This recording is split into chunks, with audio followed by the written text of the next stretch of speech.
The case of Alicia Canales McGuire. Alicia Canales McGuire was born on October 29, 1992, in Mount Vernon, Washington, to Manuel and Michelle Canales. Raised on a farm, she learned the importance of hard work and frequently returned to assist on her family's farm. Spending time with those she loves is vital to Alicia. She communicates with them often. Alicia resides in Bird's View with her husband, Bradley, whom she married in a beach ceremony at Deception Pass in July 2017. She had just gotten married 2 months earlier, and Alicia is enthusiastic about starting her own family. Her sister, Amanda Canales, who has 3 children, is preparing for a business trip to New York and asks Alicia to babysit while she is away. Alicia gladly agrees because she adores her nieces and nephews. Alicia has been caring for her grandchildren with an in-house nanny. When the nanny heard the gunshots, she hurried to check. She discovered Alicia dead at the door. The nanny promptly called 911, requesting assistance. When law enforcement arrived, they began searching the home to ensure the perpetrator was no longer inside. The police confirmed that only the nanny and Amanda's children were in the residence. After the children were safely escorted out of the house, the officers began gathering evidence. A car sat parked in front of the home near the spot where Alicia had been shot, with shell casings lying nearby, suggesting the shooter had been standing by the car near the front entrance. Several bullets were embedded in the door frame, and Alicia's body was positioned face down outside the door. The crime did not appear to be a robbery, as the home showed no disturbance, and there were no indications of forced entry. This prompted the police to question who might have wanted Alicia dead, and for what reason. However, investigators shifted their focus when they learned that the home belonged to Alicia's sister, Amanda. They began to consider the possibility of mistaken identity, wondering whether Amanda had been the intended victim. But Amanda was in New York at the time of the shooting. The nanny who had been inside the house during the gunfire was interviewed by detectives. They asked whether she had seen the shooter or was aware of anyone who might have wanted to harm Alicia. The nanny stated that she had been upstairs when she heard the shots. When she rushed downstairs, she found Alicia lying face down and unresponsive on the floor. Sadly, the nanny had not witnessed the shooter. Alicia's acquaintances informed the police that she seemed to have a good relationship with her husband, Bradley. However, the nanny provided a critical detail when she mentioned that Alicia's sister, Amanda, had been experiencing problems with her ex-husband, Kevin Lewis. After reviewing reports from the local sheriff's office, officers discovered that they had responded multiple times to Amanda and Kevin's residence in the past, all tied to domestic disputes. The police found this detail particularly noteworthy and chose to investigate further. Before dawn, they went to Kevin's home in another area of Everett. When they knocked, Kevin opened the door, appearing as though he had just awakened. During the interaction, the officers asked Kevin if he knew where Amanda was, and he claimed she should be at home. The police then questioned Kevin about his whereabouts the previous night. He claimed he had gone home, stating that his sister and mother would confirm his alibi. He did not ask why the police were there. When they informed him that there had been a shooting at the house where his children lived, he showed no emotion, which was unusual for a father. He should have asked whether his children were safe, but he did not. When officers told him that Amanda was away on business, Kevin appeared genuinely surprised, responding with "really," and ending the conversation. As they walked away, the police noticed surveillance cameras at 2 nearby homes that might help verify Kevin's account. After examining the footage, officers saw a car parked near Kevin's driveway around 40 minutes before the attack on Alicia. The video showed a person resembling Kevin exiting the front door, getting into the car, and driving off, contradicting Kevin's statement that he had been home all night. The video quality was not sufficient to confirm the person's identity as Kevin. To gather additional details, detectives reviewed footage from another camera, which provided a closer view of the car but did not help identify it. All they could discern was that it was a light-colored vehicle. When they fast-forwarded through the footage, they saw the car return about 20 minutes later. However, this time they noticed an important detail. The right front tire differed from the other 3. The 3 tires were light-colored, while the right front one was dark. The car stopped near Kevin's home, and the same individual seen earlier stepped out of the vehicle and walked back inside the house. Whoever this individual was, he entered the home roughly 20 minutes before the 911 call reporting a shooting began coming in. The car then drove away and never returned. It was a 15-minute drive from Kevin's residence to Amanda's, meaning the car had enough time to reach Amanda's home, or it might not have been connected to the shooting at all. Amanda first learned of her younger sister, Alicia's death, when her father called her just hours after the tragedy.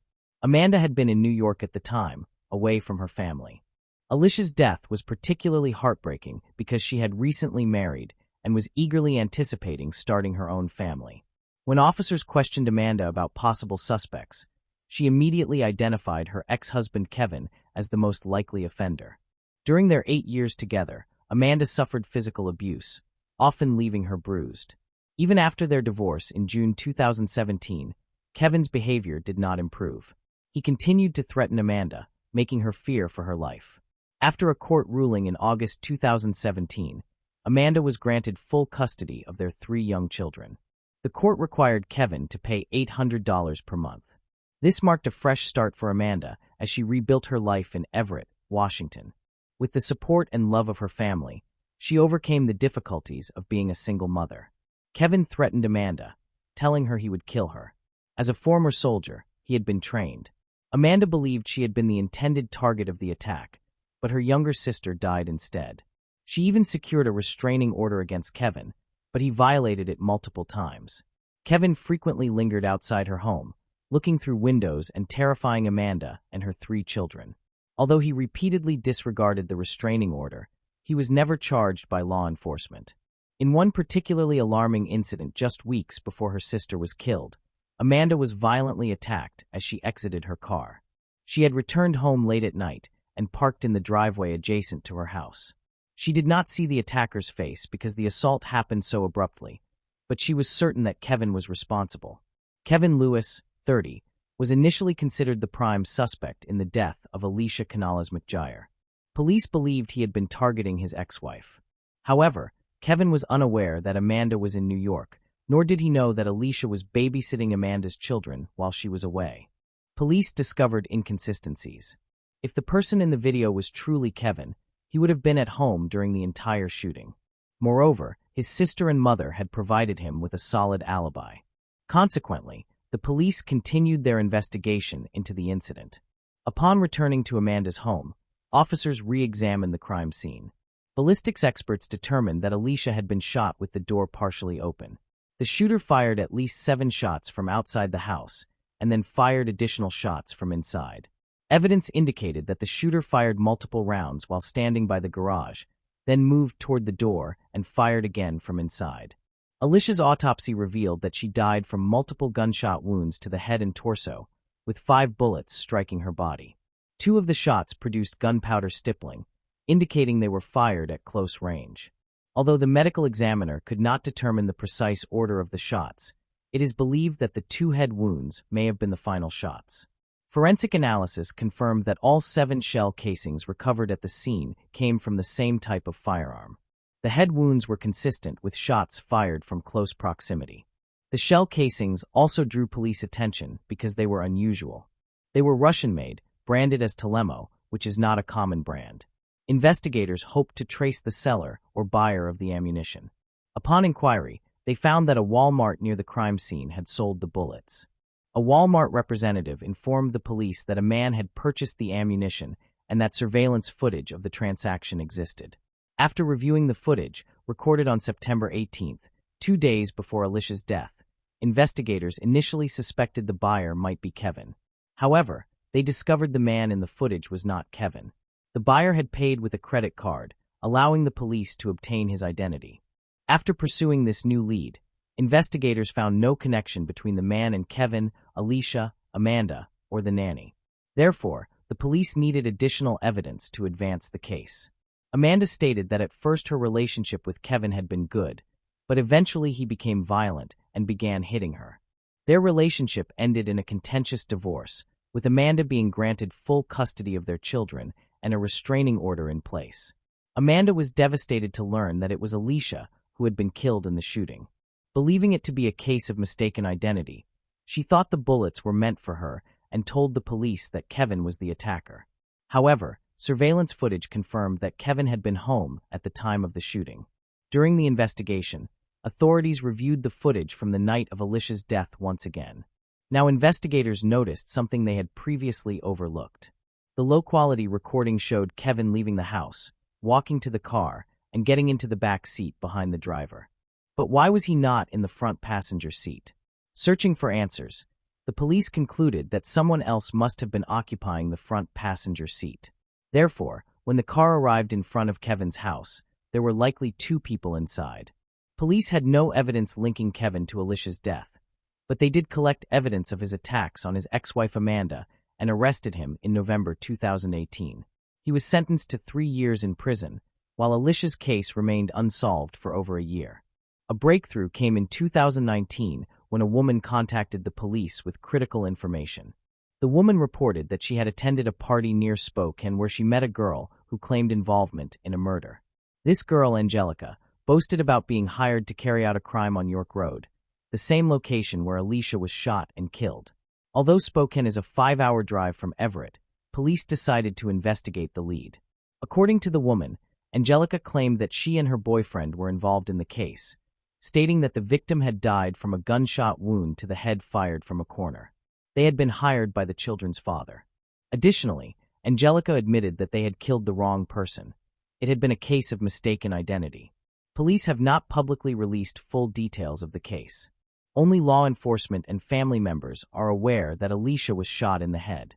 Because Angelica knew many specific details about the crime, police were interested in her information.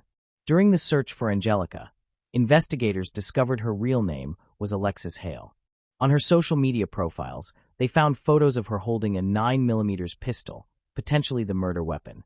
Some videos also showed a man in the background, later identified as her boyfriend, Jaden Feltz. One video posted by Alexis on the night of Alicia's death showed her filming through a car windshield while observing traffic signs. Police were able to determine the car's exact location, roughly a 10-minute drive from Kevin's house. A few days after Alicia's death, they found a video of Jaden bragging about a large sum of money. Further investigation led police to a social media post by Jaden containing 5 comments, one from his aunt. Upon reviewing her profile, they discovered she was also Kevin's mother, revealing that Jaden was Kevin's cousin. With this information, investigators had sufficient evidence to make arrests. The first person taken into custody was Alexis Hale. She screamed and insisted the police could not arrest her because she was only 17. She understood why she was being arrested and requested a lawyer. Around the same time, police arrested Jaden in another part of town. To strengthen their case, law enforcement analyzed phone records from both Jaden and Alexis, which revealed a trip from Spokane to Everett that coincided with the shooting. Alexis refused to provide any information to the police. Kevin, serving a 3-year sentence for assaulting Amanda, remained in prison, so investigators hoped to obtain information from Jaden. Police obtained a confession and identified the person who had hired Alexis and Jaden, Kevin Lewis. To collect further information, investigators took Jaden to the crime scene and asked him to recount what happened. Jaden explained that Kevin had brought him to the location, showed him where the house was, and then Jaden drove Kevin home. Police then asked Jaden to describe the events when his girlfriend Alexis knocked on the door. Jaden explained that the door was ajar, and Alicia poked her head out, seeing Alexis walking away. As Alexis left, Jaden rounded the corner and began shooting. Alicia closed the door, but Jaden reopened it and continued firing. He fired 2 more shots before Alicia could fully close the door, after which he fled the scene. Kevin Lewis was arrested and charged with aggravated murder with a firearm, conspiracy to commit murder, and solicitation of murder in connection with Alicia Canales-McGire's death in 2017, while he was serving time for assaulting his ex-wife Amanda. The 2 individuals who carried out the crime were Jaden Phelps and Alexis Hale. Jaden, then 20, pleaded guilty to first-degree intentional homicide in July 2020 and received a 31-year prison sentence. Alexis, then 18, also pleaded guilty and was sentenced to 15 years. During his trial, Jaden testified that he committed the crime for money and street credibility. He used the payment from Kevin to get tattoos, purchase a pair of Timberland boots, and a Ferragamo belt. He stated that Alexis had taken the handgun from a family member and that he split $200 with her. Kevin pleaded not guilty and went to trial later that year. Prosecutors argued that Kevin had paid Jaden and Alexis $2,400 to harm his ex-wife Amanda, but they mistakenly targeted Alicia, resulting in her death. Jaden and Alexis testified that Kevin provided them with the address. Jaden claimed he did not know the intended target, only the location. After dropping Kevin off at his home, Jaden and Alexis returned to the house Kevin had indicated. They exited the car, with Jaden stopping near the garage while Alexis knocked on the front door. When Alicia answered, Alexis left, and Jaden fired until he ran out of ammunition. He initially fired from the garage area, then moved to the front porch to discharge the remaining shots, aiming at Alicia's neck and head. They then drove away but quickly returned, concerned that they might have left a glove at the scene. However, when they noticed a police car, they turned around and left, following GPS directions back to Spokane. The defense argued that Kevin never explicitly told Jaden to kill anyone, claiming he only instructed them to get the target off the road. The prosecution countered that Kevin had a history of violence and had previously threatened Amanda. In November 2021, Kevin Lewis was convicted of first-degree murder after a 6-week trial, with the jury reaching a verdict in under 3.5 hours. In January 2022, he was sentenced to life in prison without the possibility of parole. As part of his sentence, Kevin is permanently prohibited from contacting his ex-wife and children. He is currently serving his sentence at the Washington State Prison in Walla Walla County. Moving on to the next case. The case of Amanda Anderson. Amanda Anderson was born on October 10, 1990, in Fridley, Minnesota, to Mark and Stacy Kennedy Anderson. Amanda lived with her family in New Chapel Hill, approximately 100 miles from Dallas. It is a small town with a population of fewer than 1,000 people. She grew up to be an intelligent and ambitious young woman, graduating with honors from Tyler Gospel Chapel School in 2009. Amanda was employed at Trinity Mother Francis and was a student at Tyler Junior College, majoring in English literature. She was an aspiring writer and a lover of words, music, and life. However, on September 15, 2010, Amanda's family faced terrifying events. Amanda's lifeless body was discovered at her family home in New Chapel Hill. She was found by her 15-year-old brother, Nate Anderson, who had just returned from a jog in the woods. Nate called 911 and explained the situation to the police. Nate stated that he had gone out for a run because he was stressed about homework. Upon returning, he found the door to the house open, which was highly unusual. He first checked his room, then Amanda's room, and it was there that he saw his sister lying on the floor, unresponsive. Police asked Nate to clarify which door was open, and he explained that the family usually entered the house through the garage door. Nate was visibly emotional, and the police attempted to calm him. When asked if he had touched anything in the house, Nate replied that he had not. During the 911 call, Nate told the police that he had discovered his sister Amanda's body. When asked if Amanda had been shot, Nate stated that she had multiple bullet wounds in her head. Upon the police's arrival, Nate repeated the same account. Further investigation by a criminologist determined that Amanda had been sitting up in bed when she was shot, then fell to the floor. Notably, there was no evidence of a gun or shell casing at the crime scene, suggesting that the perpetrator may have taken the weapon when leaving or possibly used a revolver, which does not eject shell casings. Amanda's parents were devastated and struggled to comprehend what could have caused such a tragic event. Being deeply religious, they found it difficult to understand who could commit such a heinous act. Their daughter had recently graduated from high school, was kind-hearted, harbored no ill will toward anyone, and had no known enemies. Police began canvassing the neighborhood where the crime occurred to gather additional information about Amanda and her family. In interviews, a nearby resident stated that Amanda Anderson's family was happy and very religious. A neighbor proposed a potential explanation for Amanda's death. He noted that the area was generally quiet with low crime, but approximately 2 weeks before Amanda died, a nearby home had been robbed. It was possible that the individual responsible for that robbery was also involved in Amanda's death. Perhaps the perpetrator observed Nate Anderson out for a run, broke into the home, and shot Amanda when she discovered them. To investigate this theory, police needed to locate evidence to determine whether a failed robbery had led to Amanda's death. When officers asked the family to check for any missing valuables, Amanda's father, Mark, carefully inspected the house and confirmed that nothing was taken. Although valuables such as jewelry and a laptop were present in Amanda's room, none were missing. Amanda's father, Mark, thoroughly searched the house and confirmed that nothing had been taken. This surprising discovery led the police to question the motive behind the crime. If the criminal's intention had been theft, Why had they shot Amanda multiple times after seeing her? The absence of stolen items demonstrated that this was not a robbery. Police then began to investigate other possible motives. The forensic team conducted a thorough search of the entire house, not just Amanda's room, for evidence.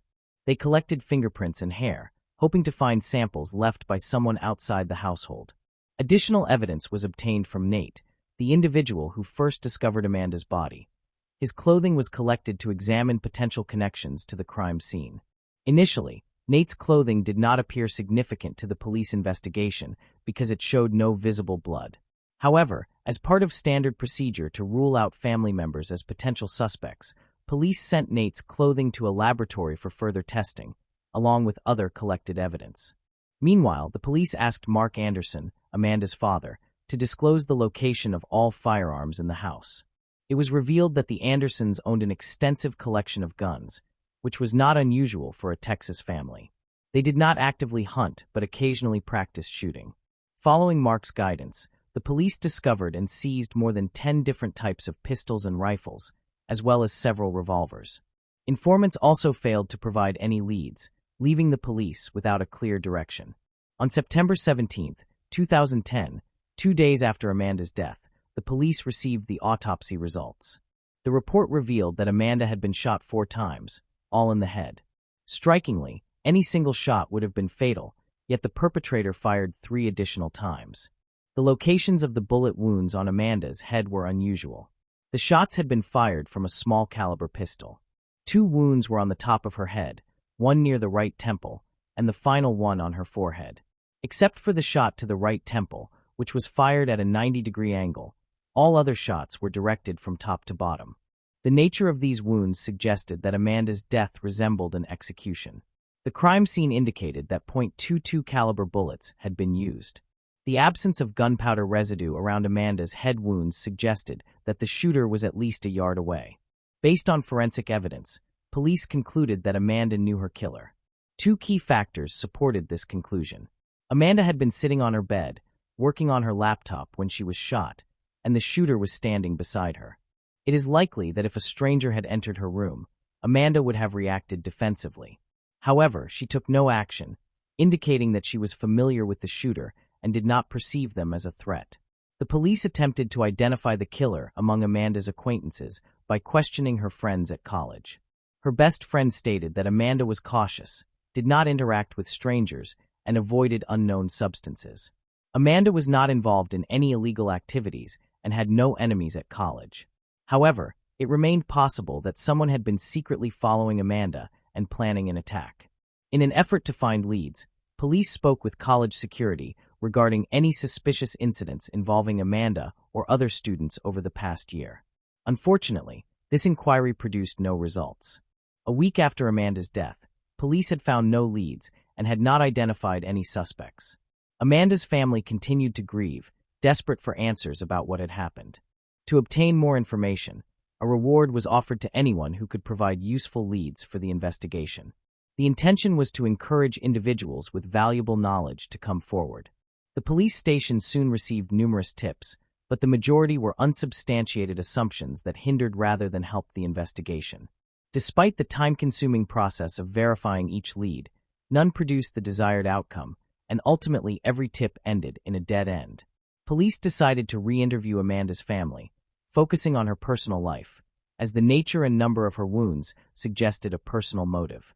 Amanda's mother was confounded by the crime, describing her daughter as a devout churchgoer, an excellent student, and kind to everyone. She explained that Amanda did not have a boyfriend at the time of her death, but had previously dated a friend her age for about a year. However, the relationship had ended, and as far as her mother knew, they had not seen each other since. Police sought to locate Amanda's ex-boyfriend to investigate the nature of their relationship and determine whether he might have had any motive to harm her. Amanda's ex-boyfriend stated that he and Amanda had attended some classes together and occasionally went to the movies with friends, but they never dated. They had spent time together on a few occasions, but their interactions had been normal. When asked about his last encounter with Amanda, he said he had seen her the day before her death. According to him, Amanda had been on her way to pick up Nate from church. This information proved unhelpful. Consequently, police decided to review the case from the beginning, starting with Nate's 911 call. During the call, Nate mentioned that he had not entered his sister's room and reported that someone had shot Amanda. When asked if Amanda had suffered a gunshot wound, Nate replied that there was more than one wound, specifically citing multiple shots to her head. However, when police arrived at the scene, they did not immediately find evidence of multiple gunshot wounds, despite their experience with such cases. Furthermore, no shell casings or bullet casings were discovered at the scene. This raised questions about how Nate knew his sister had been shot multiple times. Investigators concluded that it would have been impossible for anyone standing at the door to know that Amanda had been shot in the head, let alone determine the exact number of shots. Police returned to Amanda's house and inspected the door that Nate had said was propped open when he arrived. Although some scratches were present, the lock showed no signs of damage, suggesting that the scene may have been staged. After the crime lab examined the weapons seized from the home, officers believed that a .22 caliber handgun may have been used to shoot Amanda. Analyzing all the available information, the officers reached a shocking conclusion. It appeared that Amanda had been killed by a family member.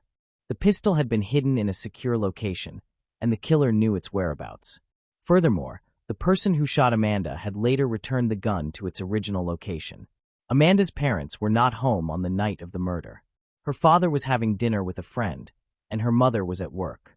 Only Amanda and her 15-year-old brother, Nate, were present in the house.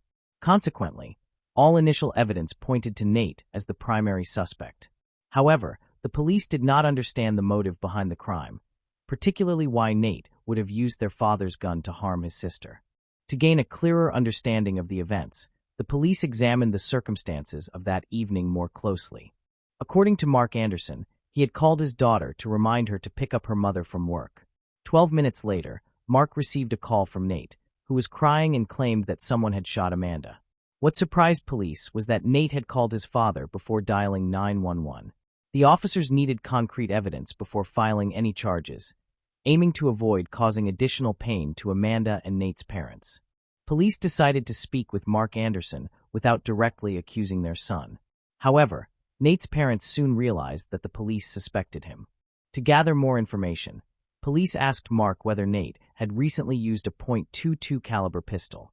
Mark revealed that he had given the pistol to Nate a few days before Amanda's death, after which Nate had used it in the backyard for target practice. A subsequent search of Amanda's home led police to discover several .22 caliber shell casings in the backyard. While these casings matched the bullets found in Amanda's body, it remained possible that this was coincidental. Additional evidence was needed to establish a definitive link. 2 weeks after Amanda's death, Nate's clothing, which he had been wearing when he found his sister dead, was sent to a laboratory for testing with luminol. The chemical reaction revealed traces of blood on his clothes. A blood spatter expert concluded that Nate Anderson had either been present in the room when the shooting occurred or had fired the fatal shots himself. Tests confirmed that Nate's clothing contained his sister's blood. This revelation raised many questions, as Nate and Amanda were known to be close and affectionate siblings. Their parents described their relationship as loving, and family photographs depicted the siblings getting along well. On November 10, 2010, police obtained a warrant for Nate Anderson. They located him at church and arrested him for murder. Everyone familiar with the case was shocked. No one could believe that Nate would commit such an act. The trial began on October 24, 2011, marking a long and emotional journey, particularly for Amanda's family. Despite the evidence against the young teen, family members pledged to support Nate. Nate's grandmother stated that Nate knew only church, school, and love, and that he would never harm his sister for any reason. Amanda's parents struggled to accept that their son was responsible for her death.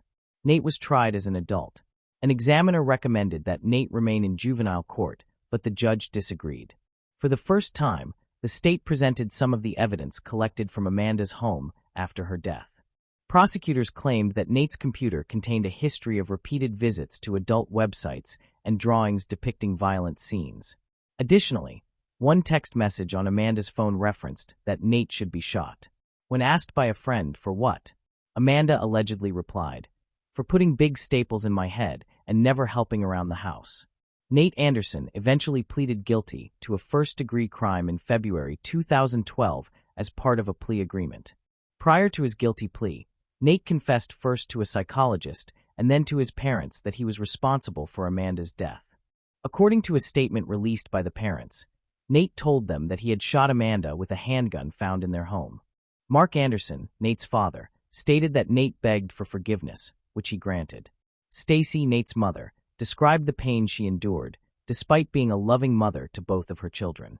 As a result of the plea agreement, Nate was sentenced to 20 years in prison, with the possibility of parole after 10 years. His attorney believed that entering into a plea deal was in Nate's best interests, as neither Nate nor his family wanted the case to proceed to trial. Moving on to the next case. The case of Angie Houseman. Angie Houseman was born on February 18, 1984, in St. Louis, Missouri. Her father had left the family before her birth, and as a result, she never had the opportunity to know him. When Angie was 1 year old, her mother married a man named Ronald, and they had a son together. Angie got along well with her stepfather and was very close to her younger brother. She was a friendly and outgoing child who easily made friends with those around her. Angie lived with her family in a quiet suburban area of St. Louis. In 1993, at the age of 9, Angie attended the 4th grade at a local elementary school, just over a mile from her home. To get to school, she would take the bus from a nearby stop, and her parents felt relatively safe allowing her to travel alone due to the stop's proximity to their house. Angie usually walked to the bus stop with other neighborhood children, and after school, they would be watched over by several parents who kept an eye on them from their windows as they made their way home. A tradition in the neighborhood was that locals would watch over children and ensure they got home safely from the bus stop. On November 18th, Angie followed her usual routine and attended school, finishing at 3 p.m. She boarded the school bus with some neighborhood kids and got off at her stop. The other children lived closer to the stop, so they walked ahead, leaving Angie to walk the remaining short distance home alone. However, Angie failed to arrive home, which was unusual. Her parents began to worry about half an hour later. They decided to walk along Angie's usual route from their house to the bus stop to see if they could find her. During their search, they spoke with other kids from Angie's school, who confirmed that she had gotten off the bus with them and was walking toward her home. Her parents also spoke to neighbors who usually watched the children but were busy that day and had not seen anything.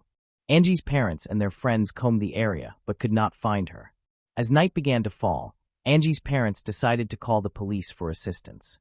Officers quickly joined the search for Angie. The cold weather made it unlikely that she had wandered off on her own, so authorities initially focused on the possibility that something more serious had occurred.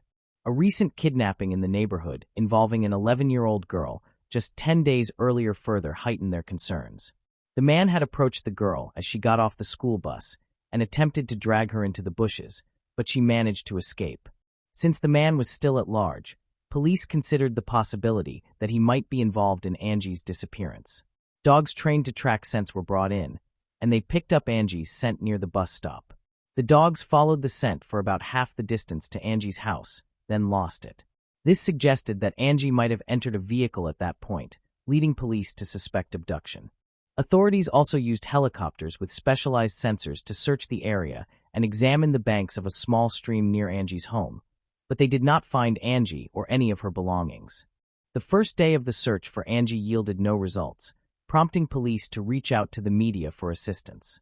As a result, news of her disappearance spread rapidly throughout the city, generating over 300 calls to the police department within 24 hours. More than 20 additional officers were brought in to help handle the large number of new leads in the case. Despite this effort, none of the leads resulted in Angie's discovery. Detectives explored every possible scenario, and from the early stages of the investigation, they began to scrutinize Angie's stepfather. He denied any involvement in her disappearance and insisted he would never harm her. To clear his name, he agreed to a polygraph test and other checks, urging police to focus on finding Angie rather than wasting time investigating him. The investigation also led to the discovery of Angie's biological father, who had never had any direct contact with his daughter. However, her mother reported that he had been seen driving past their house on multiple occasions, watching Angie play outside. Although this behavior raised suspicions among detectives, the man had a solid alibi that checked out. On the third day of Angie's disappearance, the FBI stepped in to assist the police department, which then allocated even more officers to the case. Everyone realized that something terrible must have occurred to Angie, as it was unlikely she could have survived on her own in the freezing weather. A new lead emerged. Someone reported a suspicious man driving a blue sedan slowly through Angie's neighborhood. The description of this man matched that given by the girl who had narrowly escaped an abduction attempt just 10 days before Angie vanished. Police created a composite sketch of the suspect and featured it in the news.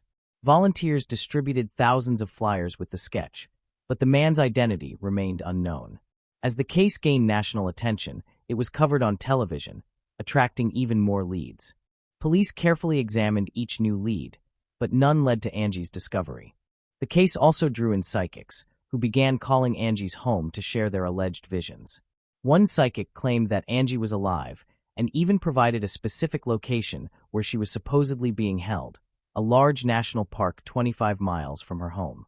However, detectives did not give any credence to these claims. A reward of $10,000 was offered to anyone who could provide information about Angie's disappearance, which led to a large number of tips being submitted. During the investigation, detectives discovered a concerning detail. Angie had told her teacher a few days before she vanished that she planned to go on a nature trip with her uncle.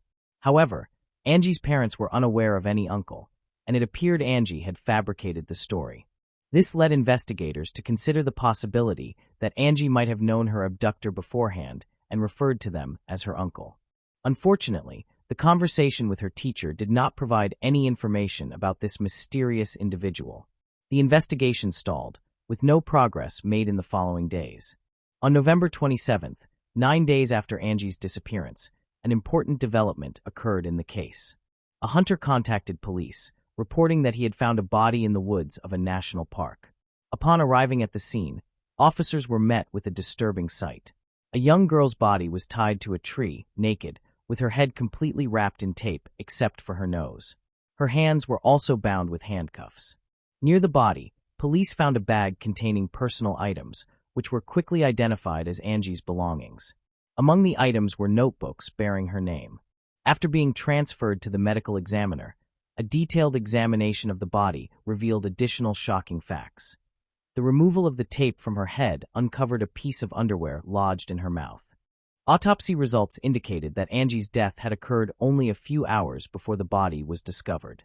This suggested that she had been held captive for 9 days, only to be left to freeze to death at the scene. Experts further determined that Angie had suffered numerous injuries and had been sexually assaulted during her ordeal. Forensic analysts carefully inspected all evidence collected from the crime scene and identified a fingerprint on the tape used to wrap Angie's head. They cross-referenced this evidence against potential suspects in their database, but unfortunately, this produced no new leads. The discovery of the body accelerated the police investigation, prompting the allocation of additional resources to help solve the case. The community was shocked by the extreme brutality of the crime and became deeply concerned for their children's safety, with many escorting their kids to bus stops and keeping a close watch over them at all times. A few days after Angie's body was found, concerns escalated further. On December 1st, 10-year-old Cassidy went missing from a nearby town, just 10 miles from Angie's home. Cassidy had asked her mother for permission to visit friends who lived just a few hundred yards away, but then she disappeared. Cassidy's disappearance sparked an extensive police investigation, and detectives began to suspect the possibility of a serial killer. Although they considered that the same person might be behind both abductions, they lacked concrete evidence to support this theory. 10 days later, Cassidy's body was found in St. Louis, wrapped in bedsheets and covered with a pink curtain. The cause of death was severe head injuries. Despite extensive efforts, detectives were unable to find any leads to the killer. Furthermore, they began questioning whether the same person was responsible for both Angie's and Cassidy's deaths. Investigators suspected they might be dealing with two different killers due to the distinct characteristics of the crimes. Around the same time, they identified a 37-year-old man named Gary as a potential suspect. Gary had previously attempted to abduct a girl just before Angie went missing and regularly traveled to St. Louis for work. He was initially investigated for potential involvement in the murders of Angie and Cassidy, but he had an alibi for the times of their disappearances. Although he was not connected to these murders, he did admit to assaulting 4 other girls and was subsequently sentenced to 5 years in prison. In February of the following year, a significant development in the case emerged when detectives finally located Cassidy's body. Nearby, they discovered tire tracks that were identified as coming from a pickup truck model frequently used by a prominent car rental company. These distinctive vehicles were easily recognizable due to their vibrant brand logos. With this new information, detectives interviewed residents in Cassidy's neighborhood, asking if anyone had seen one of these rental pickups. One woman reported seeing a vehicle from the car rental company near her neighbor's house about a week after Cassidy's disappearance. Police then located a woman who lived at the house with her husband and brother. When questioned, she claimed that neither she, her husband, nor her brother had rented the pickup associated with the crime and that they had no involvement in the case. However, detectives were skeptical of her claims and obtained a search warrant for the house. Upon searching the residence, investigators found blood traces from the victim, Cassidy, in the basement, along with the murder weapon. Further investigation revealed that the woman's brother, Thomas, had rented the pickup in question. Initially, Thomas denied any involvement, but eventually confessed when confronted with the evidence. According to his confession, Cassidy had come to his door wanting to invite his nephews out to play. He invited her into the house and led her to the basement, where he attempted to assault her. When Cassidy screamed, Thomas struck her with a heavy object and then covered her body with bed sheets. After committing the crime, Thomas went to work as usual. Upon returning home, his sister told him she had discovered the body in the basement. She made it clear that she did not want to know the details of what had happened and insisted that the body be disposed of immediately. Cassidy's body remained in the basement for a week due to ongoing searches, and Thomas was too afraid to move it. Once the situation had calmed down, he rented a pickup truck and transported the body to St. Louis, where he hid it. Thomas was eventually sentenced to death for his crimes, but died in prison several years later due to illness. Despite being questioned about Angie's case, he maintained his innocence, leading detectives to conclude that the crimes were unrelated. The investigation stalled for many months, with few leads emerging. Years after Angie's murder, detectives faced another challenge when the reward for information was set to expire, raising concerns that the public would stop providing tips and assistance in the case.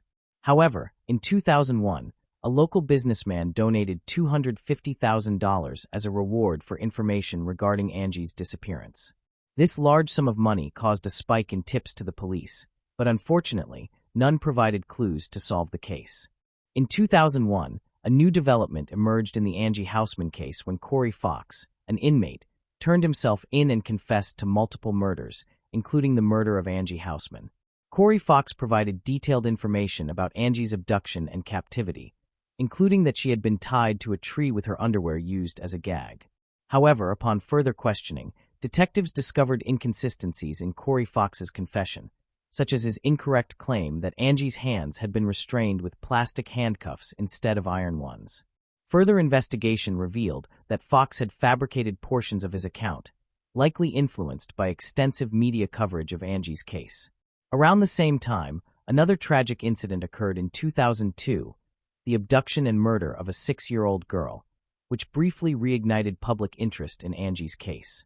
However, authorities soon determined that the two cases were unrelated, as the perpetrator in the 2002 case was a neighbor who quickly confessed during interrogation. Angie's case, meanwhile, remained unsolved. Several years after Angie's death, detectives reopened the case in 2007. While re-examining documents, they noted a peculiar detail. A man named Roger Martin had been seen in a parked car near the crime scene when Angie's body was discovered. When questioned, Roger claimed he was in the area for hunting, but a search of his car revealed no hunting equipment. Further investigation uncovered that Roger had a criminal record involving offenses against children, including an assault near the location where Angie's body had been found. These prior crimes had occurred before Angie's death, but the police had not thoroughly investigated him at the time. The new detective team brought Roger in for questioning, but he denied any involvement, claiming he had been in the area by chance and was still at work when Angie's body was left at the scene. After a 9-hour interrogation failed to yield results, and with no match found between his fingerprints and those on the tape from Angie's head, Roger was released due to insufficient evidence. The case remained stagnant until 2018, when the St. Louis Police Department established a dedicated task force to re-examine the evidence using advanced forensic technology. The team focused on three critical pieces of evidence: the handcuffs, the tape from Angie's head, and the underwear used to gag her. Despite previous unsuccessful attempts to extract DNA, the detectives were determined to try again. They began with the handcuffs but faced difficulties due to the presence of Angie's blood. Next, they examined the tape from her head, only to find that it had deteriorated over time, rendering it unsuitable for analysis. The investigators then turned their attention to the underwear, despite concerns that prolonged contact in her mouth could have destroyed any foreign DNA. Using advanced forensic techniques, they carefully inspected every inch and eventually discovered a tiny sample of male DNA, sufficient for analysis. The sample was immediately uploaded to the FBI database. In many cases, DNA from old evidence does not match anyone in the system, requiring further investigative work. In this instance, however, detectives were fortunate. The DNA produced a match. It belonged to 58-year-old Earl Cox, who had been in prison since 2003. Cox was not on police radar in connection with Angie's case, but he had a significant criminal record. His first stint in prison was in 1982, during his military service in Germany, where he worked as a part-time babysitter. However, his babysitting job ended when 4 girls accused him of sexual assault. Cox initially received an 8-year prison sentence in the United States, but was released after serving only 3 years. Following his release, he relocated to St. Louis. However, his freedom was short-lived as he was arrested again 4 years later when 2 7-year-old girls accused him of sexual assault. Although the charges were eventually dropped due to lack of evidence, but he violated his parole, resulting in an additional year in prison. After his release in 1992, Cox moved to St. Louis to live with his relatives. The following year, he allegedly abducted and murdered Angie. In 2002, Cox was arrested again, this time for running a major online platform where users shared child abuse material. The FBI had been investigating the platform and apprehended Cox in a sting operation when he attempted to meet an undercover agent posing as a 14-year-old girl. Cox had planned to make the girl his slave and had sent her money for a bus ticket. However, upon arriving at the meeting location, he was confronted by armed FBI agents and arrested. A search of his computer uncovered over 45,000 images of child abuse, as well as evidence that he was the mastermind behind the online platform. This led to the arrest of 60 additional individuals connected to the site, marking one of the largest operations against pedophiles in the country. In 2003, Cox was sentenced to 10 years in prison. However, when his term ended, a judge exploited a legal loophole to keep him detained, citing him as a serious threat to children. He remained in prison until 2019, when his DNA sample matched the DNA evidence from Angie's case. Detectives visited Cox in prison to discuss the match, but he denied any involvement and requested a lawyer. Given the strong DNA evidence against him, the police recognized that Cox's chances of success in court were minimal. Instead of pursuing a trial, investigators contacted Earl's lawyer with a proposal. In exchange for Cox's confession to Angie's murder, the prosecution would drop the death penalty and seek a life sentence instead. Aware of the overwhelming evidence against him, Cox accepted the deal. Detectives returned to the prison to record Cox's account of the events. Although some elements of his story appeared unlikely, the critical aspect for investigators was his admission of the murder. Cox claimed that on November 18, 1993, he was driving near his mother's and sister's neighborhood when his car broke down in the middle of the road. While inspecting the car, a school bus stopped and several children got off. The children went into their homes, except for one girl, Angie. According to Cox, Angie approached him, and they briefly spoke. Observing that she was cold, he offered her a ride in his car, which she allegedly accepted. Cox then took Angie to Burger King to eat and later brought her to his home, where he claimed to have sexually assaulted her over several days. Eventually, Cox decided to dispose of Angie, taking her to the location where her body would later be discovered. He tied her to a tree, claiming she was still alive at that moment. Detectives were skeptical about certain parts of Cox's story. Angie was unlikely to enter a car with a stranger, given the short distance to her home. Investigators also questioned the car breakdown in Cox's account. He claimed the car stalled, but it started again when Angie approached. It seems more likely that the perpetrator specifically targeted Angie and decided to abduct her. This scenario appears more plausible than Cox's version. The detectives obtained what they needed, a confession to the murder. In August 2020, Cox was sentenced to life in prison without parole. A judge imposed the sentence. Unfortunately, Angie's mother did not live to see justice served. She passed away from cancer in 2016. Angie's father, Ronald, told reporters that Cox was responsible for his wife's death and should have faced trial for 2 murders. A woman's life was permanently altered after the loss of her daughter. She lost all desire to live and eventually died. Cox's story, however, followed a different path. The prosecutor reopened a case involving the sexual abuse of 2 7-year-old girls, for which Cox had previously received a lenient sentence of 1 year in prison for violating his parole. The police contacted one of Cox's victims, now an adult, and requested her testimony against him. Cox ultimately admitted to his crimes and was sentenced to an additional 10 years in prison. In court, his victim spoke out, stating that despite Cox's horrific actions, she would continue to live a happy and fulfilling life, while Cox would spend the remainder of his life behind bars. Moving on to the next case. The case of Sinead Brooke Edwards. Sinead Brooke Edwards was born in 1989 in Warrnambool, Australia. Sinead grew up with her parents and older brother Tyson. Although her early life and upbringing are not well documented, her loved ones remembered her as an adventure seeker who loved nature, hiking, motorcycling, and animals.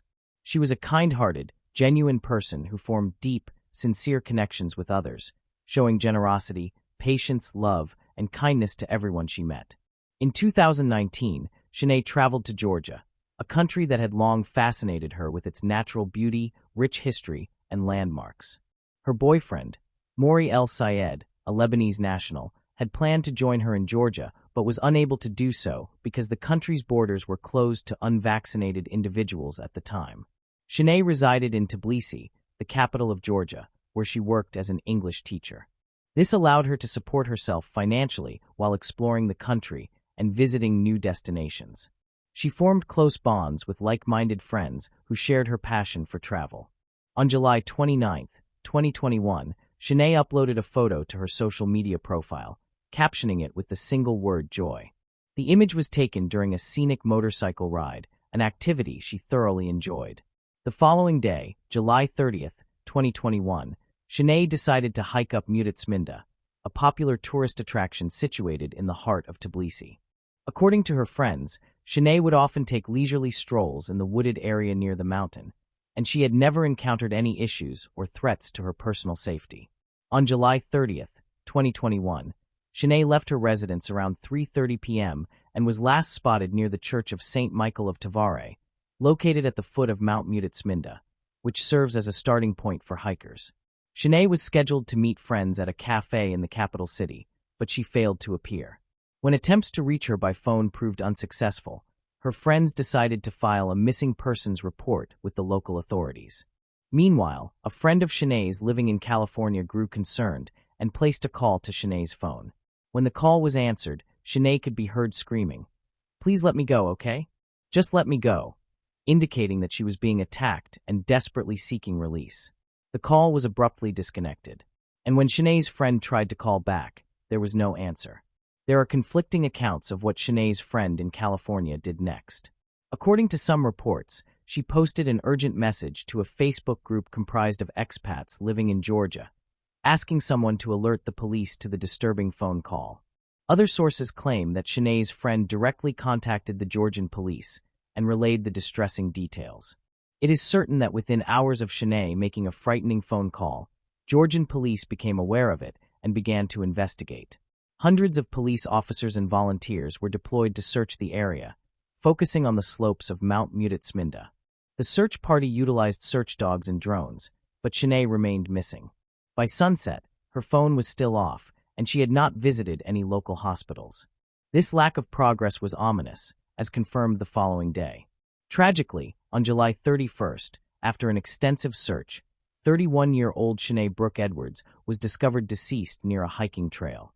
The perpetrator had attempted to conceal evidence by hiding the body under tree branches and leaves. A knife, believed to be the crime weapon, was found nearby. Shanae's phone was soon recovered on the mountainside. Further inspection of the crime scene revealed an old rusty shovel, a fireplace, used needles, and numerous empty bottles. Georgia's interior minister informed local media that the police had uncovered information not yet disclosed to the public to protect the integrity of the investigation. He assured that the ministry and police officers were doing everything possible to find the perpetrator. The forensic examination of Shanae's body revealed 13 stab wounds, with 5 in the neck area, leading police to conclude that the perpetrator undoubtedly intended to kill her. Signs of strangulation were also found on her neck. After authorities officially confirmed Shanae's death, the media suggested the crime was motivated by lust, but Georgian police denied this, citing the forensic medical examiner's failure to find any indications of a sexual assault. Shanae's boyfriend, Moody al-Sayed, vowed to track down the culprit, no matter how long it took, and exact revenge. Shanae's death was a devastating blow to her friends and a particularly traumatic experience for her family, who lived on another continent. They faced the difficult task of transporting her body home, while police worked to identify the perpetrator. Although the police are directly responsible for preventing crimes and capturing criminals, there was an added concern in this case. Georgia's billion-dollar tourism industry could be negatively affected by the death of a tourist in the capital city, a popular destination. Police conducted an extensive investigation, interviewing over 200 people, including Shanae's friends, co-workers, neighbors, and employees and visitors of Meticulously Park.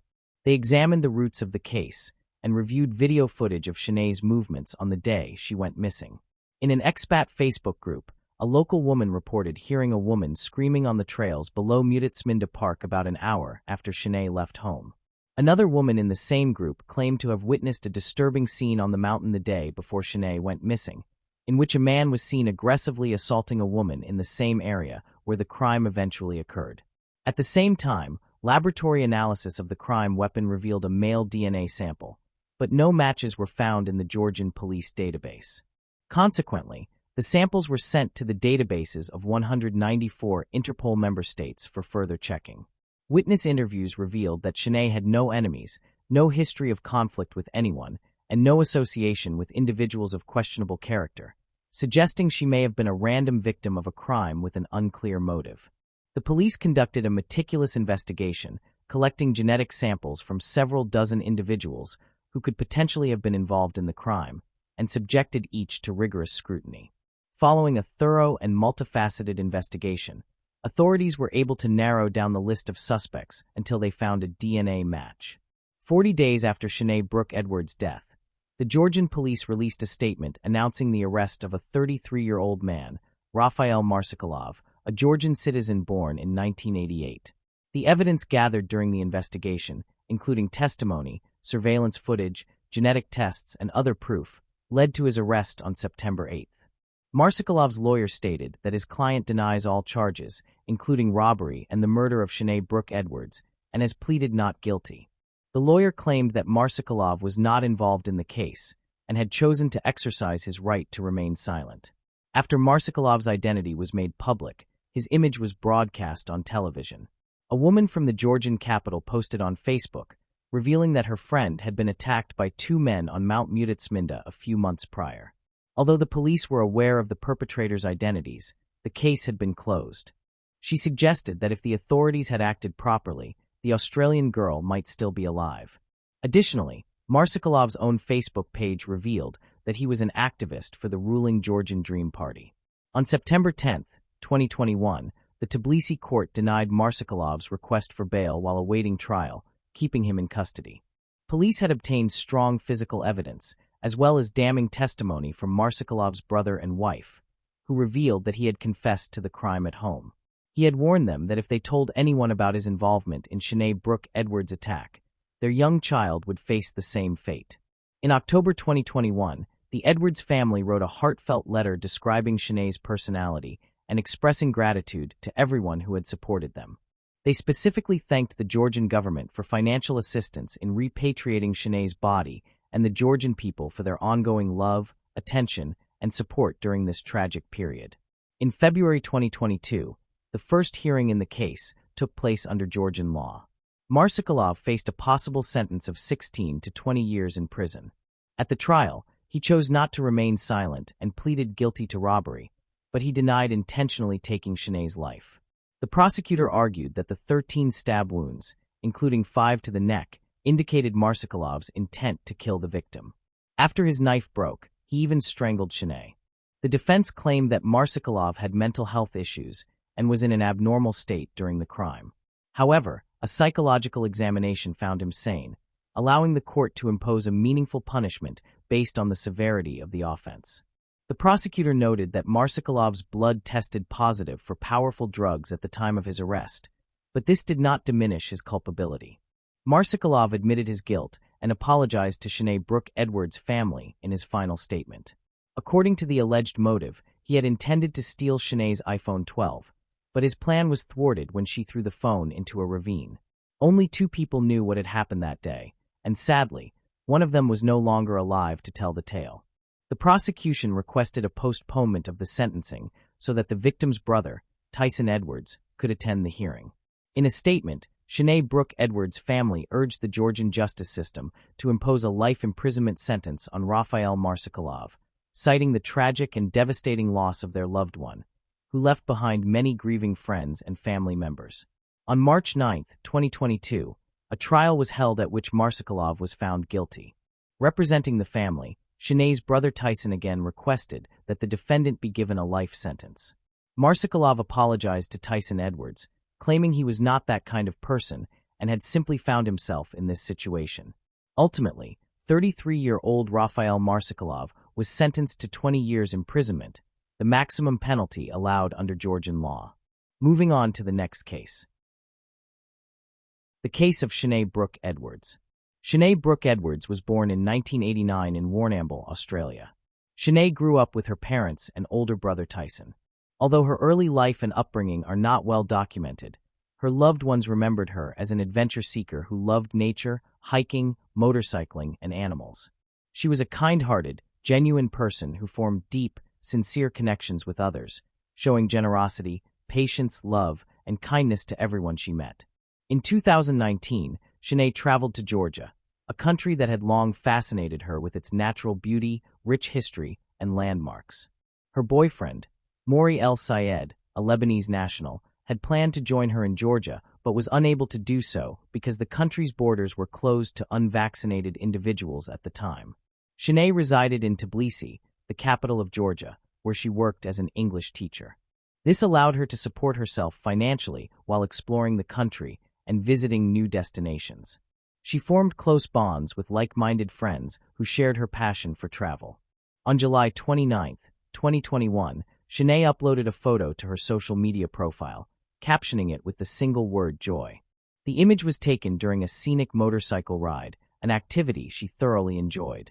The following day, July 30, 2021, Shanae decided to hike up Meticulously, a popular tourist attraction situated in the heart of Tbilisi. According to her friends, Shanae would often take leisurely strolls in the wooded area near the mountain, and she had never encountered any issues or threats to her personal safety. On July 30, 2021, Shanae left her residence around 3:30 p.m. and was last spotted near the Church of St. Michael of Tavare, located at the foot of Mount Meticulously, which serves as a starting point for hikers. Shanae was scheduled to meet friends at a cafe in the capital city, but she failed to appear. When attempts to reach her by phone proved unsuccessful, her friends decided to file a missing persons report with the local authorities. Meanwhile, a friend of Shanae's living in California grew concerned and placed a call to Shanae's phone. When the call was answered, Shanae could be heard screaming, "Please let me go, okay? Just let me go," indicating that she was being attacked and desperately seeking release. The call was abruptly disconnected, and when Shanae's friend tried to call back, there was no answer. There are conflicting accounts of what Shanae's friend in California did next. According to some reports, she posted an urgent message to a Facebook group comprised of expats living in Georgia, asking someone to alert the police to the disturbing phone call. Other sources claim that Shanae's friend directly contacted the Georgian police and relayed the distressing details. It is certain that within hours of Shanae making a frightening phone call, Georgian police became aware of it and began to investigate. Hundreds of police officers and volunteers were deployed to search the area, focusing on the slopes of Mount Meticulously. The search party utilized search dogs and drones, but Shanae remained missing. By sunset, her phone was still off, and she had not visited any local hospitals. This lack of progress was ominous, as confirmed the following day. Tragically, on July 31st, after an extensive search, 31-year-old Shanae Brooke Edwards was discovered deceased near a hiking trail. The perpetrator had attempted to conceal evidence by hiding the body under tree branches and leaves. A knife, believed to be the crime weapon, was found nearby. Shanae's phone was soon recovered on the mountainside. Further inspection of the crime scene revealed an old rusty shovel, a fireplace, used needles, and numerous empty bottles.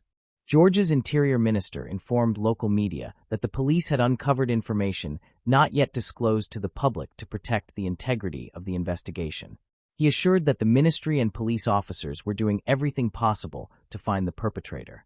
The forensic examination of Shanae's body revealed 13 stab wounds, with 5 in the neck area, leading police to conclude that the perpetrator undoubtedly intended to kill her. Signs of strangulation were also found on her neck. After authorities officially confirmed Shanae's death, the media suggested the crime was motivated by lust, but Georgian police denied this, citing the forensic medical examiner's failure to find any indications of a sexual assault. Shanae's boyfriend, Moody Al-Sayed, vowed to track down the culprit, no matter how long it took, and exact revenge. Shanae's death was a devastating blow to her friends and a particularly traumatic experience for her family, who lived on another continent. They faced the difficult task of transporting her body home, while police worked to identify the perpetrator. Although the police are directly responsible for preventing crimes and capturing criminals, there was an added concern in this case. Georgia's billion-dollar tourism industry could be negatively affected by the death of a tourist in the capital city, a popular destination. Police conducted an extensive investigation, interviewing over 200 people, including Shanae's friends, co-workers, neighbors, and employees and visitors of Meticulously Park. They examined the roots of the case and reviewed video footage of Shanae's movements on the day she went missing. In an expat Facebook group, a local woman reported hearing a woman screaming on the trails below Meticulously Park about an hour after Shanae left home. Another woman in the same group claimed to have witnessed a disturbing scene on the mountain the day before Shanae went missing, in which a man was seen aggressively assaulting a woman in the same area where the crime eventually occurred. At the same time, laboratory analysis of the crime weapon revealed a male DNA sample, but no matches were found in the Georgian police database.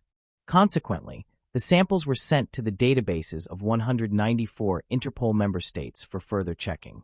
Witness interviews revealed that Shanae had no enemies, no history of conflict with anyone, and no association with individuals of questionable character, suggesting she may have been a random victim of a crime with an unclear motive. The police conducted a meticulous investigation, collecting genetic samples from several dozen individuals who could potentially have been involved in the crime, and subjected each to rigorous scrutiny. Following a thorough and multifaceted investigation, authorities were able to narrow down the list of suspects until they found a DNA match. 40 days after Shanae Brooke Edwards' death, the Georgian police released a statement announcing the arrest of a 33-year-old man, Rafael Marsikulov, a Georgian citizen born in 1988. The evidence gathered during the investigation, including testimony, surveillance footage, genetic tests, and other proof, led to his arrest on September 8th. Marsikulov's lawyer stated that his client denies all charges, including robbery and the murder of Shanae Brooke Edwards, and has pleaded not guilty. The lawyer claimed that Marsikulov was not involved in the case and had chosen to exercise his right to remain silent. After Marsikulov's identity was made public, his image was broadcast on television. A woman from the Georgian capital posted on Facebook, revealing that her friend had been attacked by 2 men on Mount Meticulously a few months prior. Although the police were aware of the perpetrators' identities, the case had been closed. She suggested that if the authorities had acted properly, the Australian girl might still be alive. Additionally, Marsikulov's own Facebook page revealed that he was an activist for the ruling Georgian Dream Party. On September 10, 2021, the Tbilisi court denied Marsikulov's request for bail while awaiting trial, keeping him in custody. Police had obtained strong physical evidence, as well as damning testimony from Marsikulov's brother and wife, who revealed that he had confessed to the crime at home. He had warned them that if they told anyone about his involvement in Shanae Brooke Edwards' attack, their young child would face the same fate. In October 2021, the Edwards family wrote a heartfelt letter describing Sinead's personality and expressing gratitude to everyone who had supported them. They specifically thanked the Georgian government for financial assistance in repatriating Sinead's body and the Georgian people for their ongoing love, attention, and support during this tragic period. In February 2022, the first hearing in the case took place under Georgian law. Marsikulov faced a possible sentence of 16 to 20 years in prison. At the trial, he chose not to remain silent and pleaded guilty to robbery, but he denied intentionally taking Sinead's life. The prosecutor argued that the 13 stab wounds, including 5 to the neck, indicated Marsikulov's intent to kill the victim. After his knife broke, he even strangled Sinead. The defense claimed that Marsikulov had mental health issues and was in an abnormal state during the crime. However, a psychological examination found him sane, allowing the court to impose a meaningful punishment based on the severity of the offense. The prosecutor noted that Marsikulov's blood tested positive for powerful drugs at the time of his arrest, but this did not diminish his culpability. Marsikulov admitted his guilt and apologized to Sinead Brooke Edwards' family in his final statement. According to the alleged motive, he had intended to steal Sinead's iPhone 12, but his plan was thwarted when she threw the phone into a ravine. Only 2 people knew what had happened that day, and sadly, one of them was no longer alive to tell the tale. The prosecution requested a postponement of the sentencing so that the victim's brother, Tyson Edwards, could attend the hearing. In a statement, Sinead Brooke Edwards' family urged the Georgian justice system to impose a life imprisonment sentence on Rafael Marsikulov, citing the tragic and devastating loss of their loved one, who left behind many grieving friends and family members. On March 9, 2022, a trial was held at which Marsikulov was found guilty. Representing the family, Sinead's brother Tyson again requested that the defendant be given a life sentence. Marsikulov apologized to Tyson Edwards, claiming he was not that kind of person and had simply found himself in this situation. Ultimately, 33-year-old Rafael Marsikulov was sentenced to 20 years imprisonment, the maximum penalty allowed under Georgian law. Moving on to the next case. The case of Autumn Taggart. In 2018, Autumn Taggart was a single mother living in Windsor, a city near the U.S.-Canada border. She lived approximately a mile from the boundary separating Michigan, USA, from Ontario, Canada, with her 9-year-old son, Gavin. On Saturday, June 9, 2018, Autumn, Gavin, and Chris Sherwin, Gavin's father and Autumn's ex-husband, spent the afternoon together. Despite their separation, Autumn and Chris had maintained a friendly relationship, prioritizing co-parenting to minimize the negative impact of their divorce on Gavin. By late afternoon, they went grocery shopping together. Afterwards, Chris drove Autumn and Gavin back to their apartment building on the 3rd floor. After saying goodbye, Chris returned home. Before bedtime, Gavin played video games with his mother, unaware that the night ahead would become a terrifying nightmare. Later that night, while it was still dark, Gavin awoke to a strange noise. He opened his eyes to see an unfamiliar man standing beside his bed. The stranger told Gavin to close his eyes and go back to sleep, then left the room. Moments later, Gavin heard his mother scream, a sound that sent a chill through him and filled him with dread. After a few minutes, an eerie silence settled, the screams had ceased, and Gavin eventually fell back asleep. In the morning, Gavin got out of bed and rushed to his mother's room. The room was in chaos, with furniture and items smashed and destroyed. Autumn lay motionless on the bed. At first, Gavin thought she was simply sleeping, but the blood on her nose made it painfully clear that something was seriously wrong. As the devastating reality that his mother had died sank in, Gavin was shocked and refused to accept it. In an attempt to cope, he spent the morning playing video games and watching YouTube to distract himself. However, as the day progressed, the emotions became overwhelming. In the afternoon, Gavin broke down in tears, realizing he needed to tell someone. Summoning his courage, he returned to his mother's room, grabbed her phone, and messaged his father, Chris, on Messenger. With trembling hands, he typed that Autumn would not wake up. Upon receiving the message, Chris and his girlfriend rushed to Gavin's apartment. After parking, Chris saw his son standing behind a sliding glass door on the 3rd floor. Because Chris did not have an electronic key to enter, Gavin came downstairs to let him in.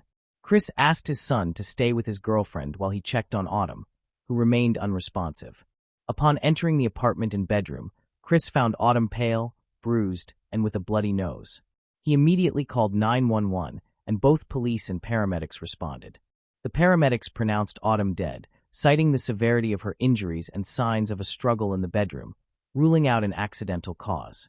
As investigators searched the apartment for evidence, a specialist interviewed Gavin to gather additional details.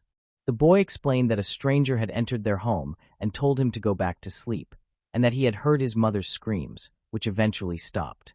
Gavin also described the man he had seen in his room, recalling that he was of average height, white, with disheveled hair, appearing as though he had just woken up. The boy characterized the suspect as thin, but not excessively so. A forensic examination following Autumn's death concluded that she had died from strangulation, with visible signs of prior beating and genital injuries. Male DNA was also found on Autumn's body. The police focused their investigation on three primary questions: how the perpetrator had gained entry to the apartment, what the motive for the crime was, and most crucially, the identity of the suspect. Investigators quickly ruled out the possibility that the killer was a tenant in the building. Since Gavin was familiar with all his neighbors, and the man he had seen during the crime was a stranger to him, authorities began looking elsewhere for a suspect. To access Autumn's apartment, the perpetrator required more than just an electronic key to the building. However, there were no signs of forced entry on the apartment door. Initially, investigators considered two possibilities: that Autumn might have let the perpetrator in herself or had forgotten to lock the door. Subsequent investigations revealed that neither assumption was correct. Instead, the perpetrator had climbed to the third floor, starting from the balcony on the second floor, and then entered Autumn's apartment while the door was open. Along with DNA evidence, police recovered fingerprints at the scene and sought to identify their owner. 12 days after the body was discovered, authorities released the victim's identity to the public in hopes of generating tips. Anyone with potential information was urged to contact detectives. On the night of the crime, a witness reported seeing a new black SUV, believed to be a Honda Pilot, in the parking lot next to the building. The SUV remained there until approximately 6 a.m. Detectives suspected that the vehicle's owner might be connected to Autumn's death, theorizing that the perpetrator could have used the SUV's roof as a stepping point to access the balcony. The building had distinctive protrusions at its corners that could have further aided a climb from the second floor to the third. During their investigation, police also analyzed mobile phone activity near Autumn's residence on the night of the incident. The fact that the crime occurred at night simplified the investigation somewhat, as most people were asleep, resulting in fewer active phone numbers in the area. Detectives discovered that one of the numbers belonged to Autumn's neighbor, Michelle. Although she lived in the same building, Michelle initially told police she knew nothing. However, phone records showed that she had been on the phone while in her apartment and had traveled throughout the city multiple times. Additionally, her phone was turned off around the time of the incident. While the location data indicated she was in or near her apartment at the time, the exact position was difficult to determine due to the inherent margin of error in tracking. Detectives returned to question Michelle, suspecting that she was withholding information about the case. At first, Michelle denied knowing or hearing anything, but when police warned her that withholding information could implicate her as an accomplice, she decided to cooperate. She revealed that around 2 a.m., a man named Gitesh Bogle had contacted her and her boyfriend, seeking to buy an illicit substance and expressing interest in hiring an escort. Michelle and her boyfriend agreed to meet him. They first stopped at an ATM, where Gitesh withdrew cash. He then purchased some of the substance from Michelle and her boyfriend, who were its dealers. However, Gitesh requested more, and Michelle instructed him to drive to the parking lot near her building. Once there, all three took some of the substances. Subsequently, Michelle and her boyfriend decided to steal the remaining drugs and escape, leaving Gitesh behind. Remarkably, before fleeing, Michelle hid a bag of the addictive substance in her genital area. While the specifics of how she did this were not provided, it became a crucial detail later. According to Michelle, she and her boyfriend grabbed the drugs along with some of Gitesh's cash and ran to the building's entrance. They then entered their apartment, locked themselves in, remained quiet, and kept the lights off.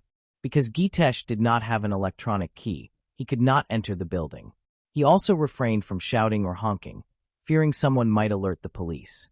From their apartment window, Michelle and her boyfriend observed shoe marks on the roof of Gitesh's car. Gitesh eventually drove away around 6 a.m.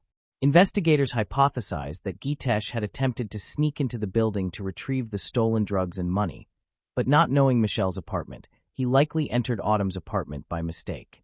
Police now had both the phone number and a photo of Gitesh, captured by a bank security camera during his ATM withdrawal to buy the substance. After verifying the phone number, authorities discovered that Gitesh was a 27-year-old Canadian citizen. He worked as a car development engineer in Warren, Michigan, and owned a black Honda Pilot SUV. Gitesh regularly commuted to Windsor, Canada, crossing the river by bridge or tunnel. However, authorities tracked his movements and found that he had left Canada on the morning of June 10th, the day Autumn was killed, and had not returned since. Following the release of information about a black SUV at Autumn's residence, Gitesh sold his vehicle. Canadian police collaborated with their U.S. counterparts and learned that Gitesh planned to relocate from Michigan to Washington state, where his parents lived in Kent. After resigning from his job and leaving Canada, his actions raised further suspicions. Nevertheless, police required concrete evidence to make an arrest and arrange his extradition to Canada. To assist in the investigation of Autumn's death, Windsor police sought help from the U.S. National Security Agency to track Gitesh's movements. A DNA sample found on Autumn's body was likely his, but a confirmed match was necessary. Gitesh, in an attempt to avoid detection, made several efforts to alter his appearance. He shaved his beard and wore blue contact lenses to change how he looked. However, he eventually made a critical mistake. While visiting a bar in Warren, he left behind a used glass, which U.S. agents collected to obtain his DNA. The comparison between Gitesh's DNA and the DNA found on Autumn's body took some time, but the result was conclusive. The test confirmed that the DNA on Autumn's body matched Gitesh. On August 17, 2018, more than 2 months after Autumn's death, Gitesh was arrested at his parents' residence in Kent, Washington. The arrest surprised him, as he seemed confident he had avoided detection. U.S. authorities began the process of extraditing Gitesh to Canada.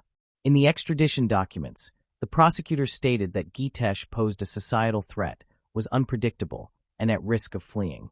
Following this, Canadian police formally charged Gitesh with the murder of Autumn Taggart. Due to national procedural restrictions, his trial did not take place until November 2021. The trial was conducted across 3 courtrooms. The main courtroom hosted the judge, prosecutor, jury, Gitesh, and his defense team, while 2 additional courtrooms were equipped with large screens to broadcast the proceedings to Autumn's family and other observers. During the trial, Gitesh pleaded not guilty to the charge of first-degree murder, claiming that Autumn's death was accidental. He stated that on the night of the crime, Michelle and her boyfriend had stolen money and an illicit substance from him, which angered him and prompted him to leave his vehicle to pursue Michelle. However, due to heavy intoxication from alcohol and substances, Gitesh claimed his memory of the events was limited. He recalled entering Autumn's apartment by climbing onto the balcony, but insisted he mistakenly believed she was Michelle, who he thought had previously robbed him. Upon finding Autumn asleep in her bed, she woke up and screamed, prompting him to demand she be quiet. When she continued to scream, Gitesh covered her mouth with his hand in an attempt to silence her. Tragically, this caused Autumn to suffocate. He later claimed that he did not realize she had died until her screaming stopped and attempted CPR, which was unsuccessful. Gitesh also did not recall how Autumn sustained genital injuries or how he exited the apartment.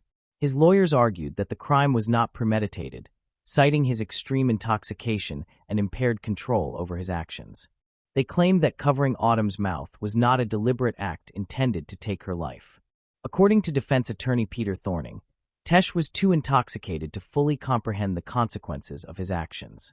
Peter emphasized that Tesh's behavior could be attributed to his inebriation, and that the tragic outcome was unintentional, stating, "Sometimes terrible things happen without us intending the result, and that is what occurred in this case." The lawyers highlighted a critical aspect of the case. There was no evidence that Tesh had engaged in intercourse with Autumn. This detail is important, as it could influence Tesh's sentence. Although Tesh's DNA was detected on Autumn's body, it was not seminal fluid. The lawyers contended that the presence of Tesh's DNA could be due to cross-contamination, where DNA is transferred from one surface to another. This might have happened through the gloves of a forensic expert, for instance. Tesh's lawyers sought to demonstrate that John Lort, who worked in the forensic unit during the investigation, mishandled evidence and inadvertently transferred Tesh's DNA to Autumn's body. John Lort's duties included photographing the crime scene and collecting evidence that had direct contact with Autumn. The defense lawyer, Peter Thorning, suggested that John Lort may have caused cross-contamination by rotating the body on the bedsheet, which had been seized as evidence. This action could have resulted in the transfer of DNA or fluids between the body and the sheet. During cross-examination, Peter Thorning asked John Lort if he had received proper training to work as a forensic identification expert. John Lort responded that he had taken precautions to avoid cross-contamination by changing gloves between handling each piece of evidence and using his camera to take photographs. John Lort searched Autumn's room for fluids such as urine, saliva, and semen. The purpose of this search was that the likelihood of a sexual assault is higher when the victim is female. During the trial, John Lort testified that he found no indication of a sexual assault based on his search for fluids. John Lort stated in court that his investigation did not uncover any signs of sexual assault on or around Autumn's body. He also did not find any evidence of a struggle. According to John Lort, a typical struggle usually leaves behind signs such as forced entry, tampered locks, or blood spatter, but none of these indicators were present at the crime scene. In contrast, the prosecutor presented a different perspective. Referencing a previous instance where Michelle hid a substance in her genital area, the prosecutor suggested that the defendant was aware of this and searched Autumn's body in the same area. He asserted that even though Tesh used his hand, the act still constituted a form of assault. The prosecutor expressed strong condemnation of Tesh's actions. During questioning by the prosecutor, Tesh was asked why he did not immediately call 911 when Autumn stopped breathing. Tesh replied he disagreed, although the context of this response was unclear. Tesh expressed his fear that the police would not believe him if he reported what occurred. During his testimony, Tesh admitted that he had limited recollection of the events that took place in Autumn's room. However, he specifically remembered performing CPR on Autumn after she stopped screaming, which involved giving 15 chest compressions and 3 rescue breaths. The prosecutor challenged Tesh's claim that Autumn's strangulation was accidental. The prosecutor argued that if the defendant's sole intention had been to silence Autumn, he could have achieved this by covering her mouth rather than also pinching her nose. This deliberate act, the prosecutor suggested, indicates that the defendant understood the consequences of his actions. Autumn's son, Gavin, also provided testimony during the trial. Gavin's testimony was given in a separate room from the main courtroom, accompanied by a support worker. Gavin said someone entered his room and spoke to him, but he does not remember what was said. The person stood close to him, but did not touch him. After they left, Gavin heard his mother screaming in the distance. This part of the experience felt dreamlike, but eventually it stopped, and he fell asleep again. He woke up in the morning. The next morning, Gavin went to his mother's room and found it in disarray. Everything was overturned, broken, or destroyed. At first, he thought his mother was just sleeping, but then Gavin noticed blood on her nose and realized that she was actually dead. He was in shock and could not process what he had seen. Despite feeling overwhelmed, Gavin tried to cope with the situation by carrying on with his day as usual. Gavin recalls spending part of that day playing games and watching YouTube videos. It was not until later that day, June 10, 2018, that he finally found the courage to send a message to his father using his mother's phone. He could no longer keep what had happened to himself and needed to tell someone. Chris Sherwin, Autumn Taggart's ex-husband and Gavin's father, testified about his last contact with her. He received a text message from her around 12:30 a.m. on June 10th. When he sent another text the following morning, there was no response. This is when he began to worry. Later, he received a text message from Autumn's phone, which turned out to be from their son. Copies of these text messages were presented in court for the jury to examine. On December 1, 2021, a 12-member jury found Tesh Bogle guilty of first-degree murder, but they did not find sufficient evidence that he had engaged in intercourse with Autumn. On January 5, 2022, the court sentenced Tesh Bogle to life in prison with the possibility of parole after 25 years. Tesh appeared in jail via video, dressed in an orange jumpsuit and wearing a black mask. He sat with his back against a wall, away from the camera. When the judge asked if he wished to say anything, he expressed his feelings of sorrow and remorse. Tesh said he found it difficult to put into words the sorrow and remorse he felt. Moving on to the next case. The case of Brittany Gregory. Brittany Gregory was born on April 1, 1988, in Brick Township and is the youngest of 5 children. Because of her parents' divorce, she had to live with her father but still maintained a close bond with all of her siblings, particularly her older sister Brianna, who is 4 years her senior. Brittany was an exemplary student at school, and her teachers believed she had the potential to become a scholar. However, her passion and aspirations were focused on something entirely different. She dreamed of becoming a forensic scientist and examining evidence at crime scenes. At home, Brittany enjoyed her role as the youngest child in the family. According to her mother, Brittany was pampered, but she was neither vain nor arrogant. Brittany loved pop culture, and her idol was none other than pop queen Britney Spears. Her bedroom was adorned with posters of Britney Spears. Apart from music, Brittany enjoyed watching cartoons, especially SpongeBob SquarePants. She also frequently watched TV shows about forensic science, the career she hoped to pursue. Brittany's interest in forensic science often brought her closer to her mother. They shared a passion for watching shows about the topic, and often called each other to discuss episodes as they watched them. Brittany, 16, and her 20-year-old sister Brianna lived with their father, Joe Dunn, and his girlfriend, Lori Peterson, in a small house near their school. Their house was located down the street, close to a wooded area. At the time, Brittany was in a 2-year relationship with her 18-year-old boyfriend, John Fitzgerald, a kind young man whose family approved of their relationship, and they were regarded as the perfect couple.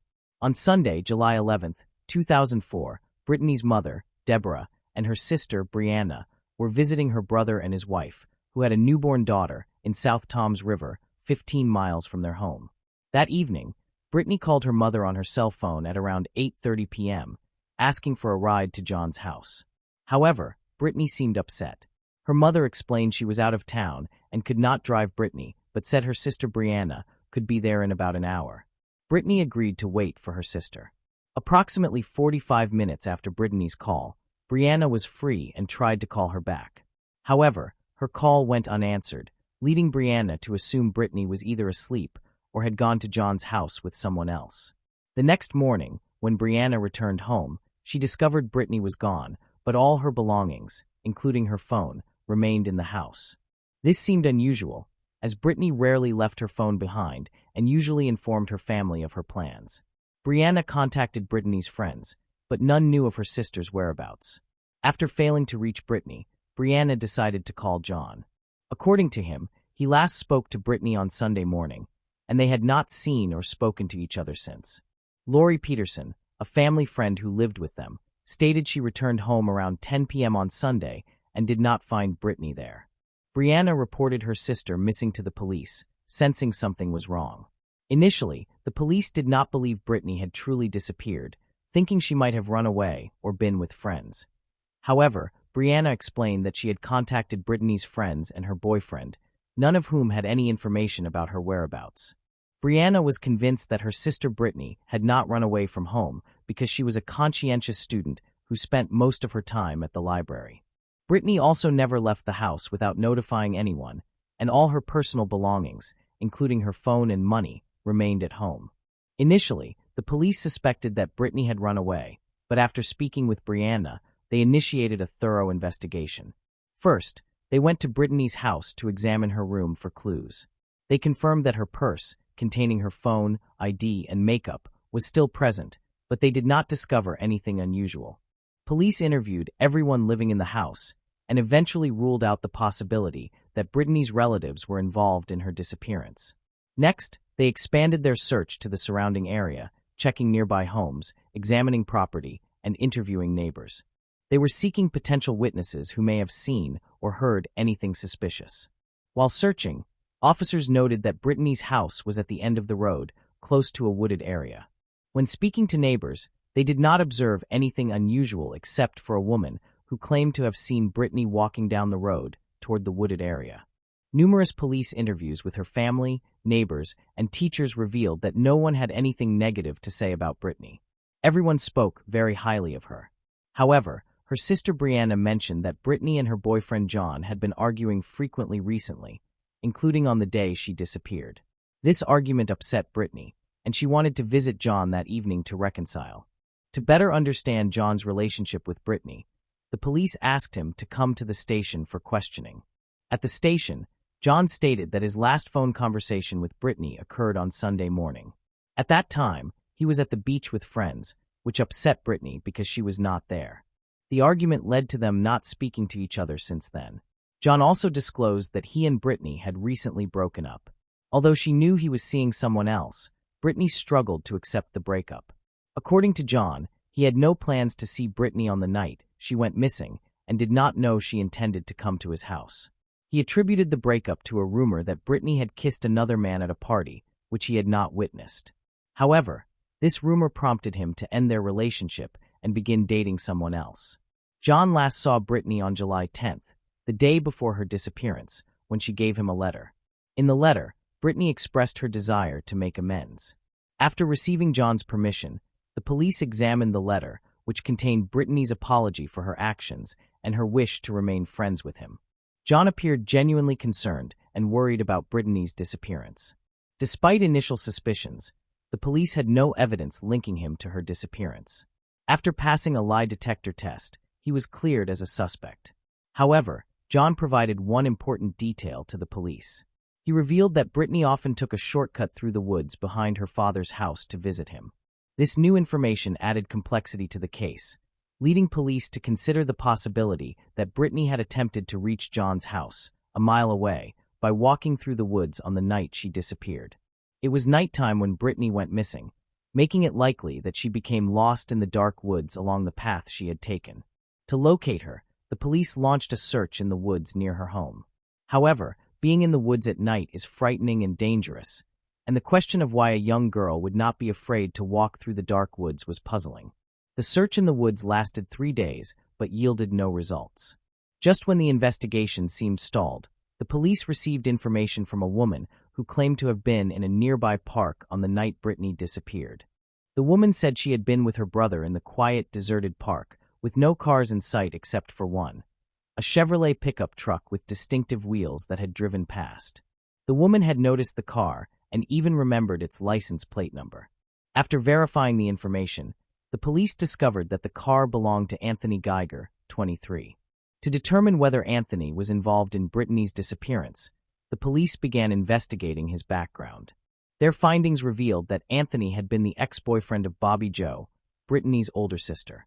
According to Bobby Joe, they had broken up a month earlier due to Anthony's excessive jealousy, particularly his unusual attention to Brittany. She began to suspect that Anthony, 23, had feelings for her younger sister Brittany, which eventually led her to end the relationship with him. Brittany's friends recalled that Anthony often looked at Brittany strangely and attempted to flirt with her. During their last meeting at lunch, Anthony tried to flirt with Brittany again. This raised police suspicions, so they brought Anthony in for questioning regarding Brittany's disappearance. Anthony claimed he was not in the area on the evening of July 11th and only arrived the following day, July 12th, after police had begun searching for Brittany. Although he admitted to being friends with Brittany and seeing her regularly at gatherings, he insisted they were only friends and denied any attempts to flirt with her. Anthony claimed he considered Brittany too young for him and only saw her as a friend. According to Anthony, he had been at home with his new girlfriend on the evening of July 11th. His girlfriend confirmed his alibi, but because his home was near Brittany's, police still considered him a suspect. Police returned to examine a letter Brittany had written to John and noticed troubling signs suggesting she might have been saying goodbye to her lover, raising concerns that she could have been planning to harm herself after breaking up with her boyfriend. Brittany's parents, however, disagreed with this theory, describing their daughter as intelligent and determined. They believed that Brittany's passion for life and ambitious plans were unlikely to be disrupted by a breakup. As the investigation stalled, police turned to the media to gather information from witnesses and enlisted the help of nearby police departments. Brittany's parents also joined the search effort, growing increasingly frustrated with waiting and doing nothing. They decided to take action by canvassing the neighborhood, going door to door and asking locals about Brittany. The police returned to the starting point of the investigation, Brittany's home. It was puzzling that she had left her phone behind, especially since she had planned to meet her boyfriend. This raised new questions. Had she been kidnapped from her own home? If so, was the perpetrator someone she knew and trusted? During a thorough search of the house, the police found something significant in Brittany's room: her diary, which contained a handwritten letter.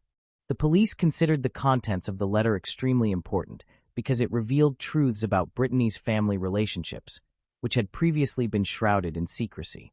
In the letter, Brittany detailed her life, writing about her friendships, boyfriends, schoolwork, and her difficulties with her family. Specifically, she wrote that she came from a dysfunctional family, that she visited her brother in prison every Sunday, that her mother was a drug addict who abandoned her when she was 9 years old, and that she now lived with her father, with whom she was not very close, along with his various girlfriends. Despite acknowledging her own shortcomings and past mistakes, Brittany expressed her determination to break free from the cycle of dysfunctional family life. Her goal was to become a forensic scientist and make a positive impact by helping solve crimes. After reading the letter, the police investigation shifted focus to Brittany's family, who had not initially been considered suspects. Police began investigating each family member and discovered that a male massage parlor, which was actually a front for prostitution, was being operated from their home by Lori Peterson, a friend of Brittany's father. Neighbors knew that Lori did not provide legitimate massages, offering only intimate services for money, which she openly advertised by distributing business cards in the area. Neighbors also reported that suspicious individuals often gathered at Brittany's father's home to use illegal drugs. Several men, most of whom Lori did not know, came to use her services. It was possible that one of her clients had abducted Brittany from her home. After Brittany went missing, over 100 police officers were tasked with identifying everyone who had visited Joe Dunn's home over the past month. A week after Brittany disappeared, on July 18th, police made a breakthrough by arresting a suspect in connection with the murder. However, at the time of the arrest, Brittany's body had not been found, making the news extremely difficult for her family to accept, as they still held out hope that she was alive.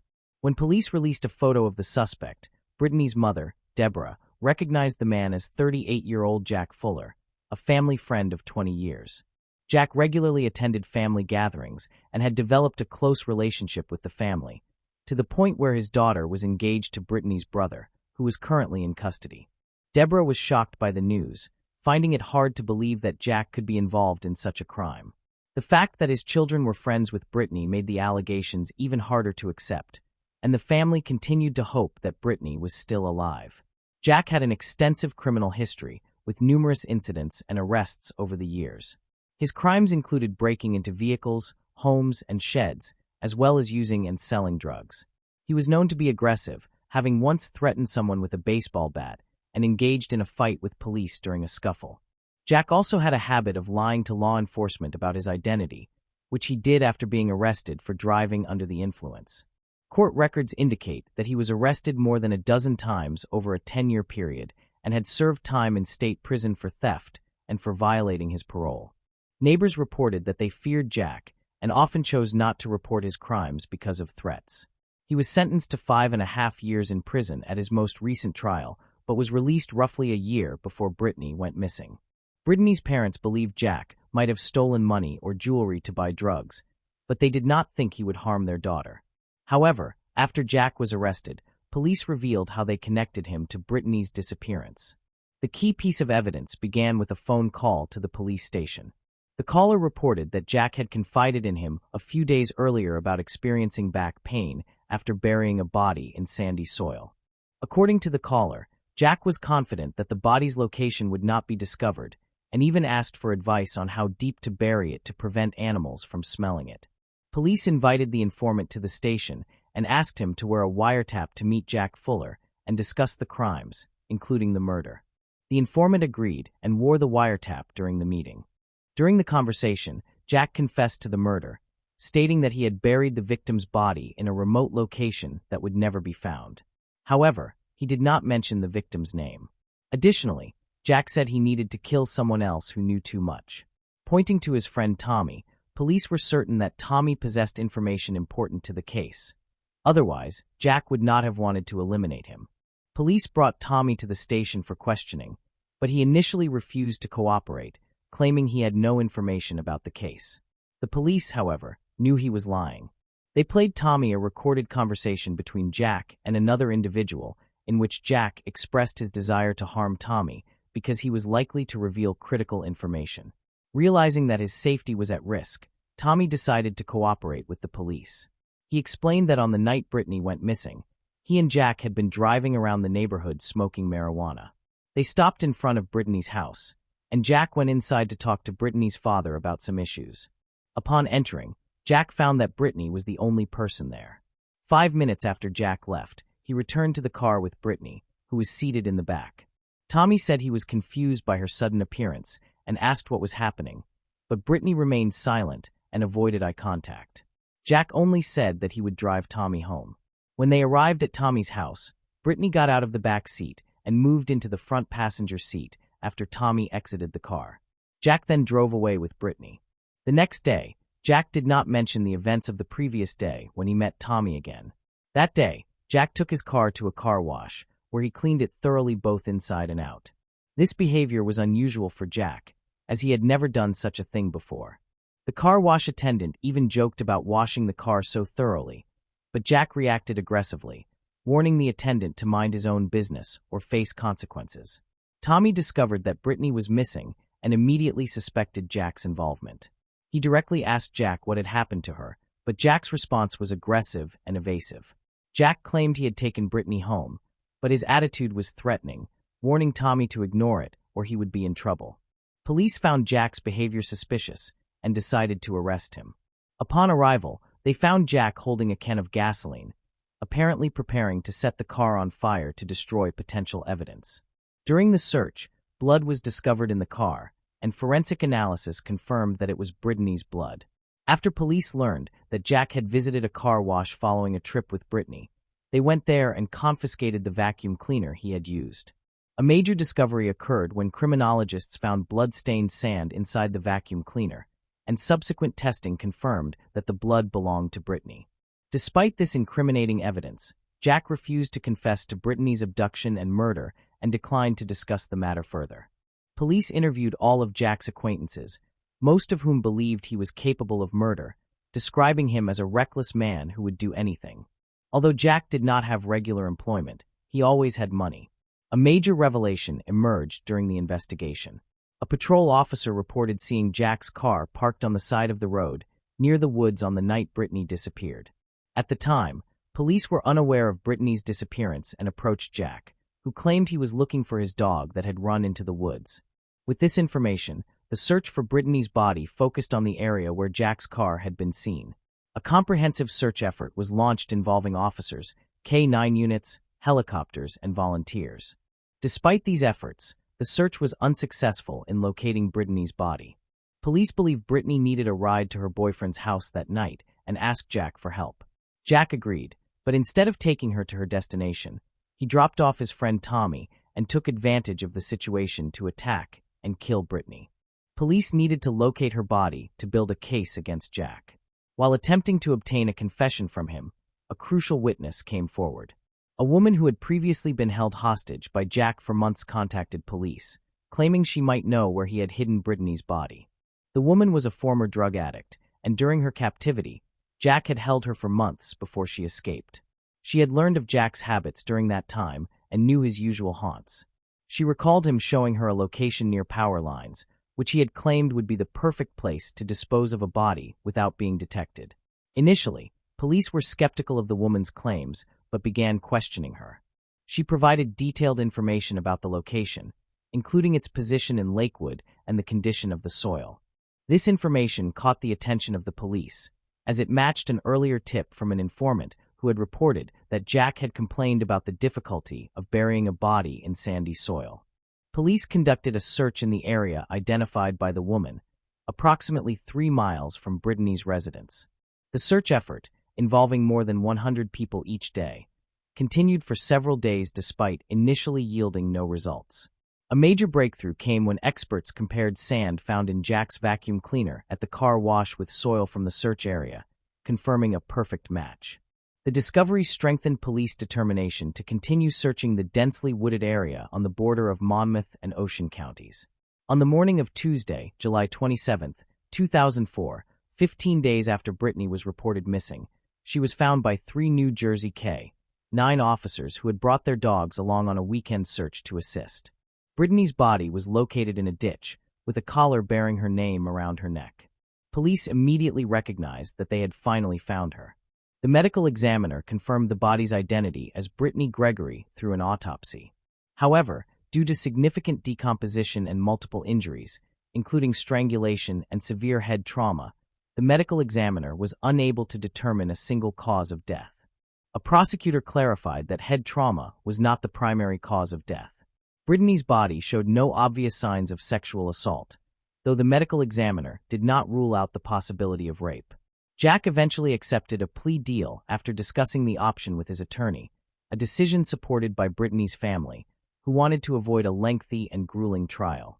Brittany's mother explained that her primary motivation for the deal was not to seek the death penalty for Jack, believing that would be too easy an outcome for him. Instead, she wanted Jack to spend the rest of his life in prison, reflecting on his actions and facing the consequences.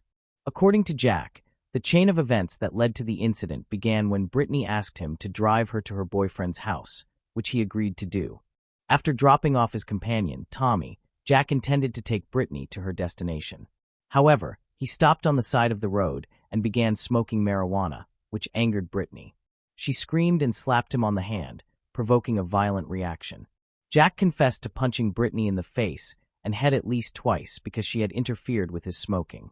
After the attack, Brittany began gasping for air and making gurgling noises while Jack continued to get high as blood poured from her nose and mouth. When he finally turned to her, Brittany had stopped breathing. He realized she was dead and decided to dispose of her body. Jack's testimony was not entirely credible, as the medical examiner found signs of strangulation that Jack did not mention. Additionally, he did not explain why he removed all of Brittany's clothes. The prosecution believed the crime was sexually motivated, and a jury indicted Jack on February 9, 2005 for murder. Jack Fuller pleaded guilty on October 18, 2005 to intentionally causing serious injury resulting in death. He was sentenced to 30 years in prison without the possibility of parole on January 13. Moving on to the next case. Dawn Alagnac. Princess Doe was a previously unidentified American teenage girl from West Babylon, New York. She was discovered murdered in Cedar Ridge Cemetery in Blairstown, New Jersey on July 15, 1982. Her face had been beaten beyond recognition. Her case attracted national attention, and the public showed a special interest in uncovering her story and finding answers. She became the first unidentified corpse to be entered into the National Crime Information Center. On the morning of Thursday, July 15, 1982, at approximately 8 a.m., gravedigger George Keyes found the body of a young girl in the rear section of Cedar Ridge Cemetery in Blairstown, New Jersey. The body was lying on its back, just above a steep bank leading to a creek below. The victim's face had been battered beyond recognition with an object yet to be determined. Due to the extensive decomposition of her body, even her eye color could not be verified. The young girl wore a red short-sleeve shirt. A peasant-style skirt lay over the victim's legs. No shoes or undergarments were discovered. No conclusive evidence of sexual assault was found, though this was difficult to determine because of the advanced state of decay. A golden cross necklace was tangled in the victim's hair. 2 earrings were found in her left ear. Red nail polish was present on the right hand only. She had no surgical scars, noticeable birthmarks, or tattoos. Any scars or marks on the head or face could not be identified due to the body's condition.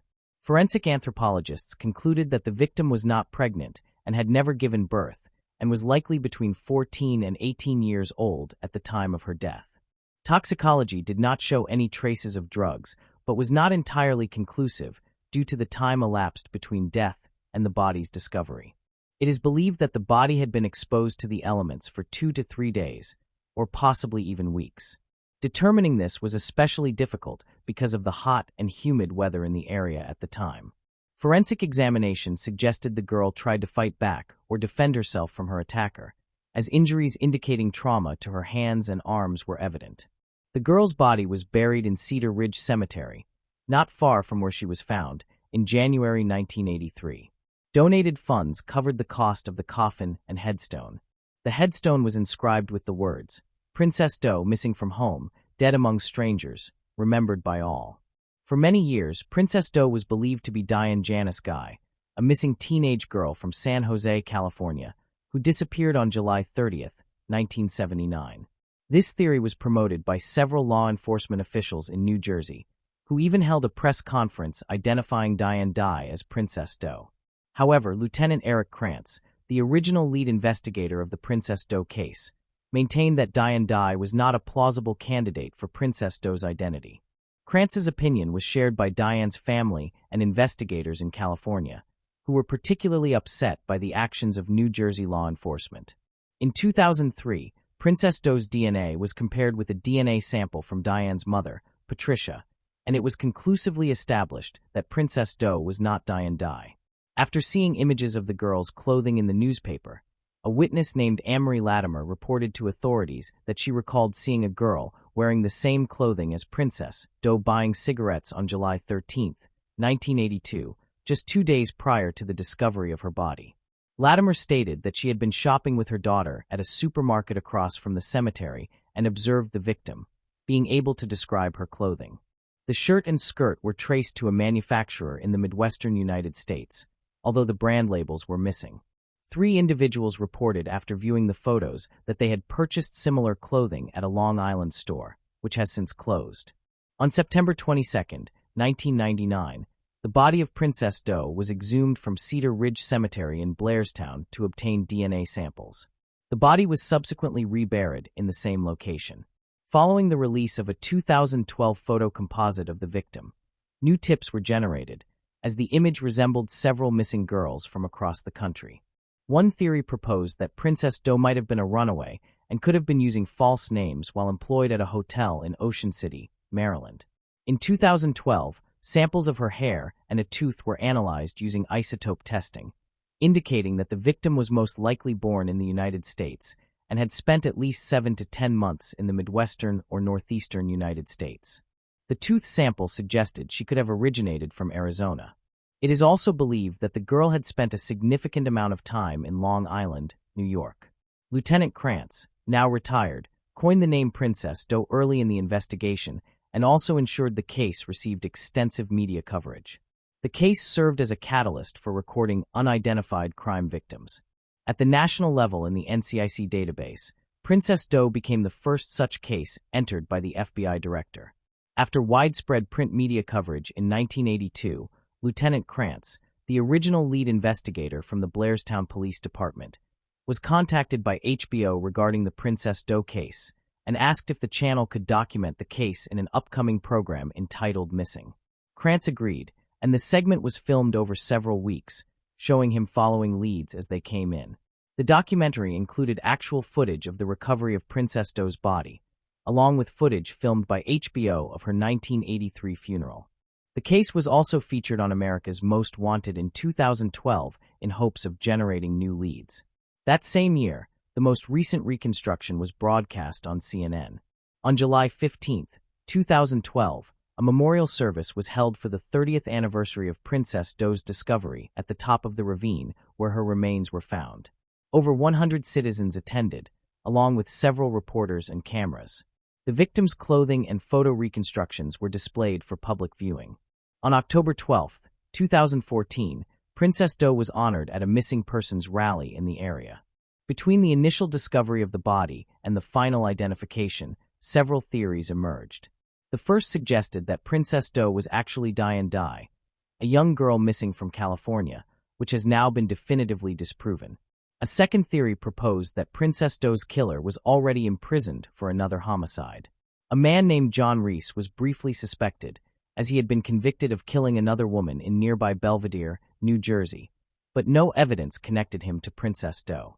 A third theory was that Princess Doe had been either a runaway known to work in the Ocean City, Maryland area, or a prostitute working at a local truck stop.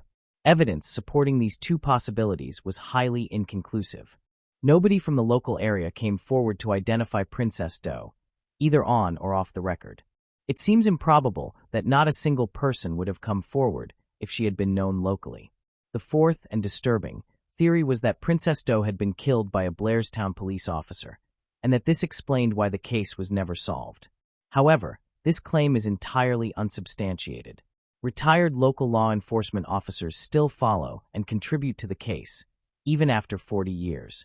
The fifth theory proposed that Princess Doe was a victim of a serial killer operating in the area, such as John Clyce, Henry Lee Lucas, or Jill Rifkin. Although local law enforcement was aware of these claims, none were found to be credible. A sixth theory suggested that Princess Doe was an out-of-state teenager who had worked at a local camp. Again, this was never proven. The seventh theory, which became prominent for many years, suggested that Princess Doe had been killed by a man named Arthur Kinlaw. Many of the facts appeared to fit the case, and this theory was explored on the America's Most Wanted website. Several New York Newsday articles referenced this theory, published in 1999 and 2000. Mr. Kinlaw was already imprisoned for other crimes. However, because Princess Doe's body had not been identified, his involvement in her murder could not be proven beyond a reasonable doubt. Princess Doe's body was re-exhumed in November 2020 using a grant, and DNA was extracted for genetic genealogy. In May 2021, investigators were notified by the NCMEC, the National Center for Missing and Exploited Children, collaborating with Astria Forensics, about obtaining DNA markers from degraded samples of Princess Doe's body using a grant. On June 18, 2021, investigators received confirmation that Astria Forensics agreed to extract DNA and construct a DNA profile. On February 10, 2022, Astria Forensics informed investigators that the creation of a DNA data file had been successful. The results were sent to NCMEC's consulting genealogists at Innovative Forensics Investigations. The managing officer, Jennifer Moore, agreed to perform unlimited genealogy testing free of charge. On February 22, 2022, Innovative Forensics notified investigators that they had identified a candidate for Princess Doe. Investigators traveled to West Babylon, New York, where they met Robert Alagnac Jr., Princess Doe's brother. They also collected a DNA sample from Princess Doe's sister, which was used with mitotyping technology to build a mitochondrial DNA profile. The Union County Prosecutor's Office Forensic Laboratory assisted by creating an STR-DNA profile using the victim's sister's DNA sample. Mitotyping technology sent their results to the Union County Prosecutor's Office Forensic Laboratory, which then forwarded both the mitochondrial and STR-DNA profiles to the University of North Texas Center for Human Identification. On April 29, 2022, the center identified Princess Doe as Dawn Alagnac. Her identity was formally announced on July 15, 2022, the 40th anniversary of her discovery. Robert Alagnac Jr. stated that Dawn had left their home at her mother's request and was never seen or heard from again. As far back as 1999, evidence emerged suggesting that Arthur and Donna Kinlaw may have been involved in Princess Doe's murder. Donna was arrested in California for attempting welfare fraud under the name Eliana, which was traced to a Long Island native. When questioned, she provided details about the murder of Linda, implicating the Kinlaws. Donna also gave information about 2 additional murders Arthur had committed of other female victims, who remain unidentified today. After Arthur faced a death sentence, Donna told authorities that he had killed another woman, a sex worker, earlier in 1982. She claimed to have been with Arthur in the cemetery and witnessed him commit the murder. Another report stated that in July 1982, Arthur Kinlaw brought home a teenage girl, left, and returned without her. He apparently disposed of her clothing and cleaned his vehicle.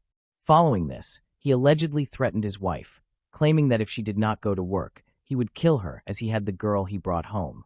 However, due to a lack of corroboration, Arthur Kinlaw was not charged. Lieutenant Stephen Spears, who worked on the case with the Warren County Prosecutor's Office and is now retired, stated that Kinlaw claimed responsibility for her death, but there is no physical evidence to confirm it. Without the identity of Princess Doe, Spears explained, there was no way to connect the dots, placing her in a location where Kinlaw could have been. Spears also reported doubting the confession, as the Kinlaws could not provide a name for Princess Doe, despite claiming to have been with her for some time. Even though he questioned the credibility of their statements, Spears does not believe the victim was originally from Long Island, New York. However, Donna Kinlaw was interviewed by a forensic artist who produced a sketch of the girl she claimed to have encountered, which does resemble the most recent composite. Arthur Kinlaw remained incarcerated for 2 counts of second-degree murder. Following the 2022 investigation that identified Princess Doe as Dawn Alagnac, Arthur Kinlaw was reconsidered as a suspect and later charged with Alagnac's murder. Dawn Alagnac was born on August 5, 1964. She had been a junior at Connecticut High School in Bohemia, New York, where she lived with her mother and sister, but she soon moved out of the family home. According to her brother, she had been forced out of the house by her mother. She was ultimately killed in a cemetery, leaving no clue as to her true identity. However, for more than 20 years, the name of her suspected killer was not a secret. In 1999, the wife of Arthur Kinlaw, the convicted pimp now serving time for the murders of multiple Long Island women, linked her husband not only to those deaths, but also to the brutal killing of the girl found in Blairstown Cemetery. In an interview with Newsday, Donna Kinlaw recounted how, in the summer of 1982, her husband brought a girl of about 18 years old to their Central Islip home. She told both the newspaper and the police that her husband left with the woman, but later returned alone, appearing shaken. Approximately 2 weeks later, according to Newsday, she read that police in Belvedere, New Jersey had discovered the body of a girl matching the description of the girl who had been in their home that night. What does it say? What does it say? Does it say who the person was who got killed? Donna Kinlaw recalled her husband asking. From the story she read aloud, Donna Kinlaw told Newsday she remembered that the New Jersey police had named the deceased girl Princess Jane Doe. Not long after, investigators exhumed her body to recover the femur bone in hopes of using DNA to identify her. Investigators confirmed that Arthur Kinlaw had confessed in written statements dating back to 2005. However, it was not until April of this year that Dawn Alagnac was positively identified. Arthur Kinlaw, now 68, is currently imprisoned in Sullivan County, New York, on 2 other first-degree murder convictions from 2000. Among these was the murder of a teenager, known only as Linda, in April 1984 in the Bronx, Newsday reported. "I strangled her with my hands," Kinlaw said. "She was hit in the head by me with a bat." Arthur Kinlaw has now been charged with 1 count of homicide as a result of the subsequent investigation, witness statements, and his confession regarding Alagnac's murder. It is believed that after Dawn Alagnac refused his demands to enter prostitution, he drove her to New Jersey. They both ended up in Blairstown, where Kinlaw killed her in Cedar Ridge Cemetery. Neither Alagnac nor Kinlaw had any connection to the town. Kinlaw remains imprisoned at Sullivan Correctional Facility in Fallsburg, New York. Investigators are now working to reconstruct Dawn Alagnac's movements in the period leading up to her death. The DNA Doe Project, also known as DNA Doe Project Incorporated or DDP, is an American nonprofit volunteer organization dedicated to identifying unidentified deceased persons, commonly referred to as John or Jane Does, through forensic genealogy.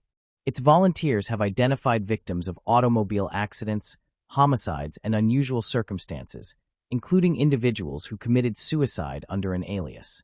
The organization was founded in 2017 by Colleen Fitzpatrick and Margaret Press. Solving the mystery of Princess Doe has been a remarkable success for genealogical DNA testing of this kind. Sometimes the smallest details make the largest impact, and in the case of Princess Doe, that was precisely what occurred. A single molar weighing just 200 milligrams would hold the answers that had eluded investigators for nearly 40 years. With the assistance of the National Center for Missing and Exploited Children, Princess Doe's molar and an eyelash were submitted to Astria Forensics in 2021 for potential DNA extraction. "What makes Astria so remarkable," said Carol Schweitzer, a forensic supervisor at NCMEC, "is that they can extract DNA from samples that are degraded or otherwise considered unusable. We knew that if anyone could obtain the necessary information, Astria could. And they did." Kelly Kincaid, CEO of Astria Forensics, told NCMEC that they were fortunate to find the DNA exceptionally well preserved, allowing millions of pieces of information to be gathered to complete the DNA profile. This single DNA extract contained hundreds of millions of unique human DNA fragments, said Kelly. With these sequencing data, we were able to reconstruct her whole genome single nucleotide polymorphisms, or SNP profile. This enabled Astria to deliver genotype files to NCMEC and the Warren County Prosecutor's Office, which could then be used to complete Princess Doe's genealogy. This technology, impossible 40 years ago, was precisely the breakthrough investigators had hoped for to determine Princess Doe's identity. Once Astria completed the sequencing, Innovative Forensic Investigations, or IFI, began applying investigative genetic genealogy techniques to build a family tree that ultimately led to the true identity of Princess Doe, now known as Dawn Alagnac. This work was only achievable because of the collaborative effort of each agency, said Jennifer Moore, CEO of IFI. Our team brings a diverse set of skills that allows us to help find answers in cases. Echoing Moore's sentiment during the press conference, Prosecutor Pfeiffer emphasized that science and technology made the impossible possible in this case. Dawn's case was deeply personal for the investigators involved, and their dedication to answers and justice never wavered. Dawn's family expressed profound gratitude to everyone who helped resolve the case. "This is a very big deal for my family," said Dawn's cousin. "I'd like to thank Blairstown for treating my cousin as one of their own. It touches our family deeply. My cousin is always in my heart," he said while tapping the photo of Dawn pinned to his chest. "Blairstown gave a dare and gave up. We were greatly appreciative of that." Princess Doe was the first unidentified person to be entered into the NCIC, the National Crime Information Center, by FBI Director William Webster on June 30, 1983. This was a historic milestone for missing and unidentified persons cases and has continued to play a critical role in investigations since. The NCIC entry remained active until her identification. The tenacity of law enforcement never ceased, and they continued to dedicate resources and new technology to solving this case. Thanks to the collaboration between police authorities and genealogical DNA testing experts, Princess Doe was publicly identified on the 40th anniversary of the discovery of her body as Dawn Alagnac. Thanks for watching. I hope you enjoyed exploring these intriguing cold cases with me. If you found the video fascinating, don't forget to give it a thumbs up and subscribe to Cold Case Mystique for more deep dives into cold case investigations. Your support helps me bring you more compelling content. Leave a comment below with your thoughts or any cases you'd like me to cover next. See you in the next video. And remember, the search for truth never stops.